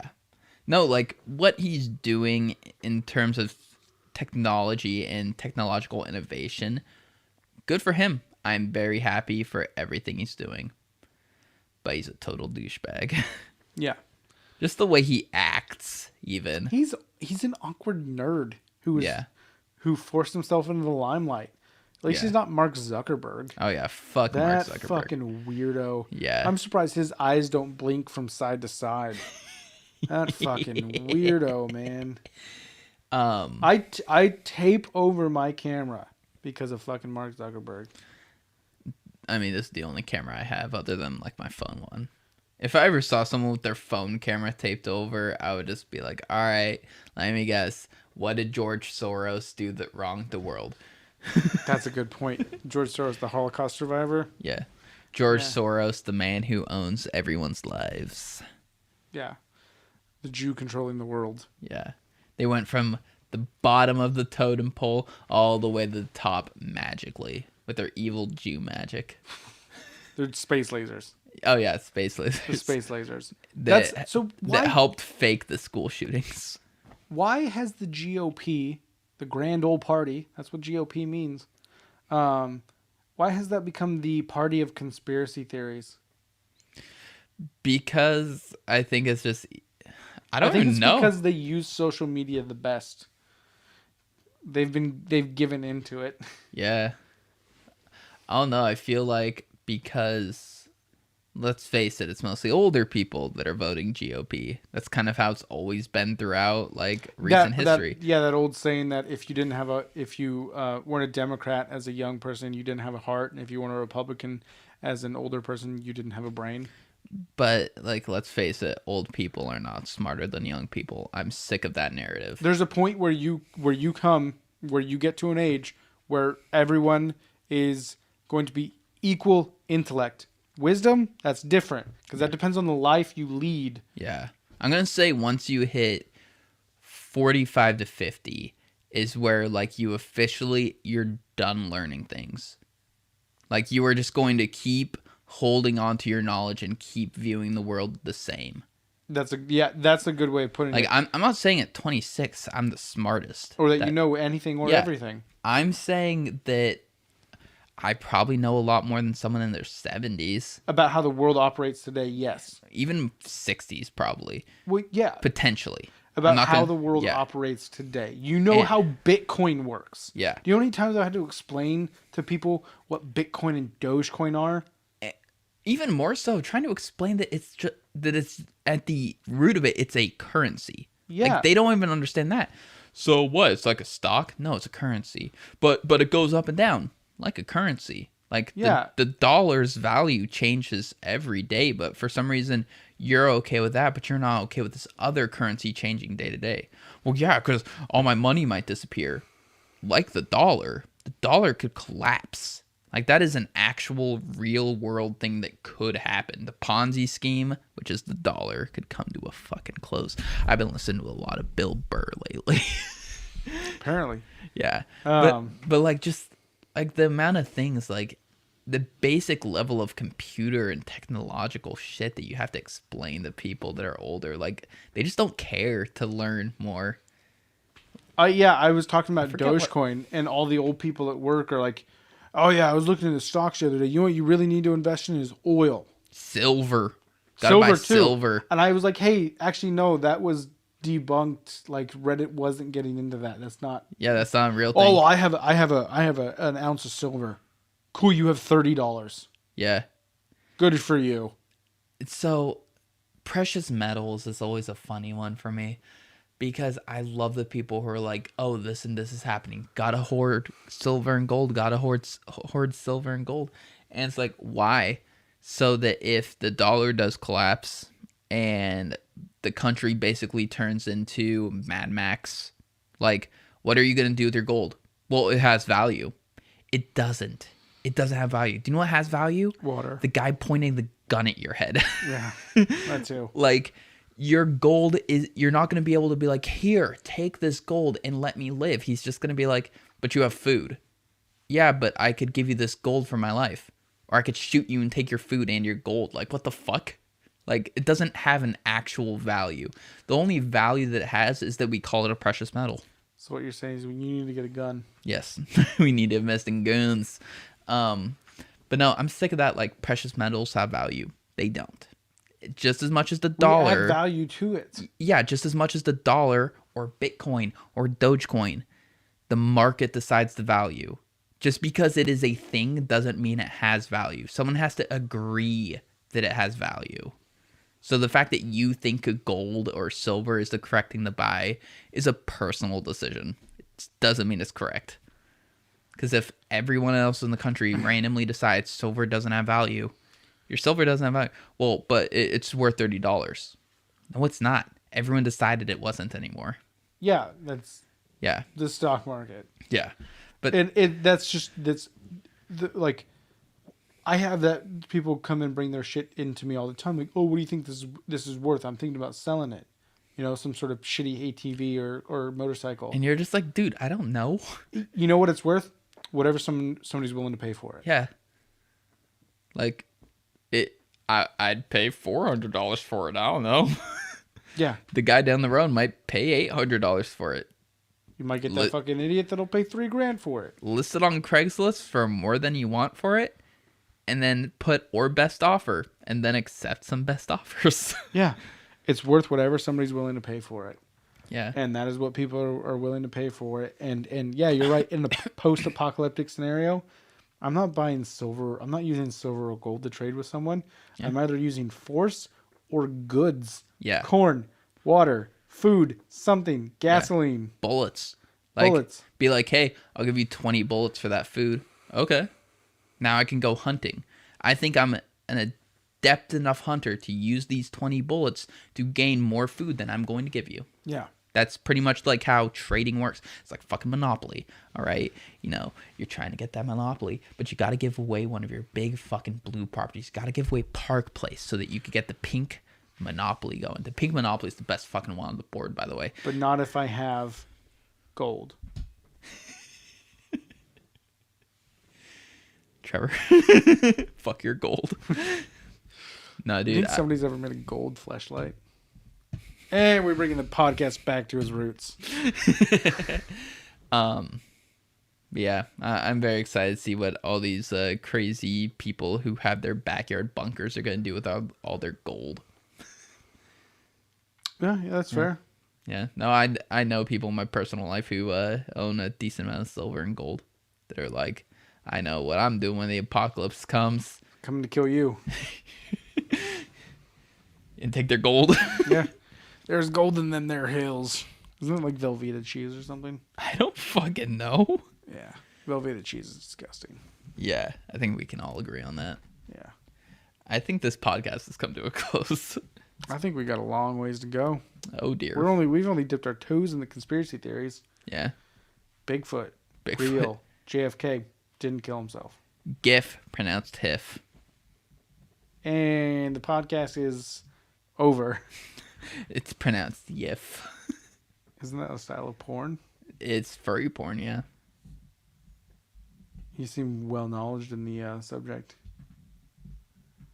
Don't open my closet. There's skeletons in your closet? Worse fursuits. Dude, I would much rather you find out I murdered someone than if I was a furry.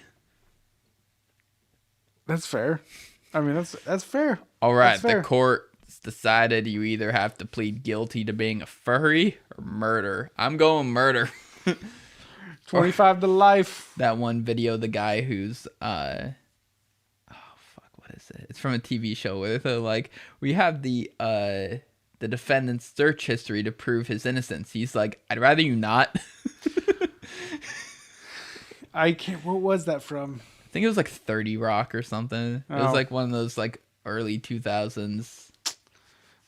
Yeah. Dumb fucking shows, or Community or something. Something like that. Yeah. But yeah, so that's been the podcast. Yeah. We should probably end it so we can go play in the snow. I was gonna go play Smite, but you know. Oh, you're gonna go play Smite? Yeah, unless you want to play some Call of Duty with me. They did have an update. Oh, they didn't? They did. Oh, they did. Ooh, we might be able to play again. Yeah, we've been having a problem playing multiplayer, so Yeah. it's kind of our podcast ritual thing. But he'd rather play Smite because it's not like he's been playing it I'm for just 6 saying, hours today. just saying, I logged in, played as Colin in the mid lane, and I had a fucking great time, and I want to keep playing as him. Taryn has a problem. I do. But let's end it. So check us out on on Twitter, Surprisingly Podcast on Instagram, and Surprisingly Podcast on YouTube or Surprisingly Podcast on Spotify, depending on where you're listening. And if you're listening to us on Apple Music, pick a better platform. it's Surprisingly Sober on YouTube Oh. and Spotify. Okay, well, I don't know. I just show up for the episodes. Occasionally edit them. You know if I edit them? You want to know how you know if I edited them? You put the fucking things Yeah, in I them. put the logo up. I just remembered that. You didn't Yeah. teach me that part. Yeah, I know. Anyway, I'm learning. catch us on Friday for our episode of Surprisingly Music Podcast, where we're going to be talking about Chromatica from Lady Gaga. Lady Gaga. I'm gonna shave down to just a mustache. I'm gonna go get my Ferrari 308 because we're going back to the 80s. And we are r/ signing off. Nope. Damn it. Why did you do that face? Because I didn't like anything that you just said. Yeah, I don't want to have a mustache either. I have a nice beard. My lazy beard is really coming in. Yeah, I'm I was surprised g- you didn't shave for the podcast. I was gonna clean shave the first day before the sno because wanted to I knew track it? no I just knew I was gonna be home for a while, and I don't know, I just don't care. This is actually the longest I've ever seen your beard. Maybe, yeah. It's doesn't look that long on camera actually. But yeah, it's definitely getting there. I don't usually like going past like a 3 clipper guard. But yeah. But then I got sick and then laid in bed all day and slept for like 16 hours My straight. beard is longer than half an inch. I know that because I stopped shaving it at that. Because I'd usually shave it down to a half an inch and let it grow out. Shave it down to half an inch and let it grow out. Yeah. And do that. I usually shave it down to a 1 clipper guard, which I think is a millimeter. Now I don't fucking know. Now I just hit the long hairs. Just keep it all nice and tight. Nice and tight. Keep the edges nice. I shave my eyebrows to a 5 clipper guard. Really? Yeah. I've never touched my eyebrows. Oh yeah, I just go over the top of it and then I tweeze the outsides of it. Dude, But I've been told I have nice eyebrows, so. you do? I wonder if they would still be nice if you had dark hair. Like, if they'd be, like, too thick. Because, like, your arm hair doesn't look nearly as bad as mine, but I feel like you have more arm hair just because mine's dark. It's much more visible. And mine's clear like a polar bear. Okay, so yeah, catch us out. Surprising Twit on Twitter, Surprisingly Podcast on Instagram, Surprisingly Sober on YouTube, Surprisingly Sober on Spotify and Apple Music. Get a better platform. All the other podcast platforms, Google Play, all those sorts of stuff. Please let us know if you're listening and let us know what we're doing wrong. We're right. More than likely, it's going to be wrong. Yeah, I'd say it's probably a good 30-70 split. Please let us know where you differ from us on certain topics because we love getting in internet fights. We're not going to respond to anyone Yeah. unless you say something funny enough. One thing that I've thought of that could add a level of production value to us, but it would require like it would require editing, is having 3 webcams up. This one pointed at me, one pointed at you, and that's like going through frames. But that would require a lot more editing than we're currently doing. It would require a TriCaster, and then we need a little thing where we could switch between it. Well, no, I would just do it in post. That would require a lot of editing, and I don't think that would be a good idea. I think what we would need is we would need one of us to. We don't need to talk about it on the podcast, but we would just need one of us to be pushing the button. It would just be one stream, and we could be like, "Hey, I'm about to talk. I'm going to put it on me while I'm talking. I'll have to be aware enough to then throw it to you for a second and then throw it back to me." It'd probably be me because I could just have my right hand right here and just like be clicking out of screen. Oh, actually, you because you're closer to the computer, and I'm left-handed. But I'm also right-handed. What the fuck? I know that's what's weird is because your right hand is over there out of screen, and my left hand is over here out of screen. Yeah. All right. But That was something that I was thinking. So we're about. jerking each other off with our non-dominant hands. Yeah, that's how we usually do it. It feels like someone else. No, we're jerking each other off with our non-dominant hands. Yeah, so it feels like someone else. It is someone else. But it feels like someone else. Yeah, it's someone else doing a bad job. So women. Oh, that's true. Women don't know how to give hand Women jobs. don't know how to give hand jobs. Women usually kind of suck at blowjobs. I guarantee a dude would do a better fucking job. Just saying.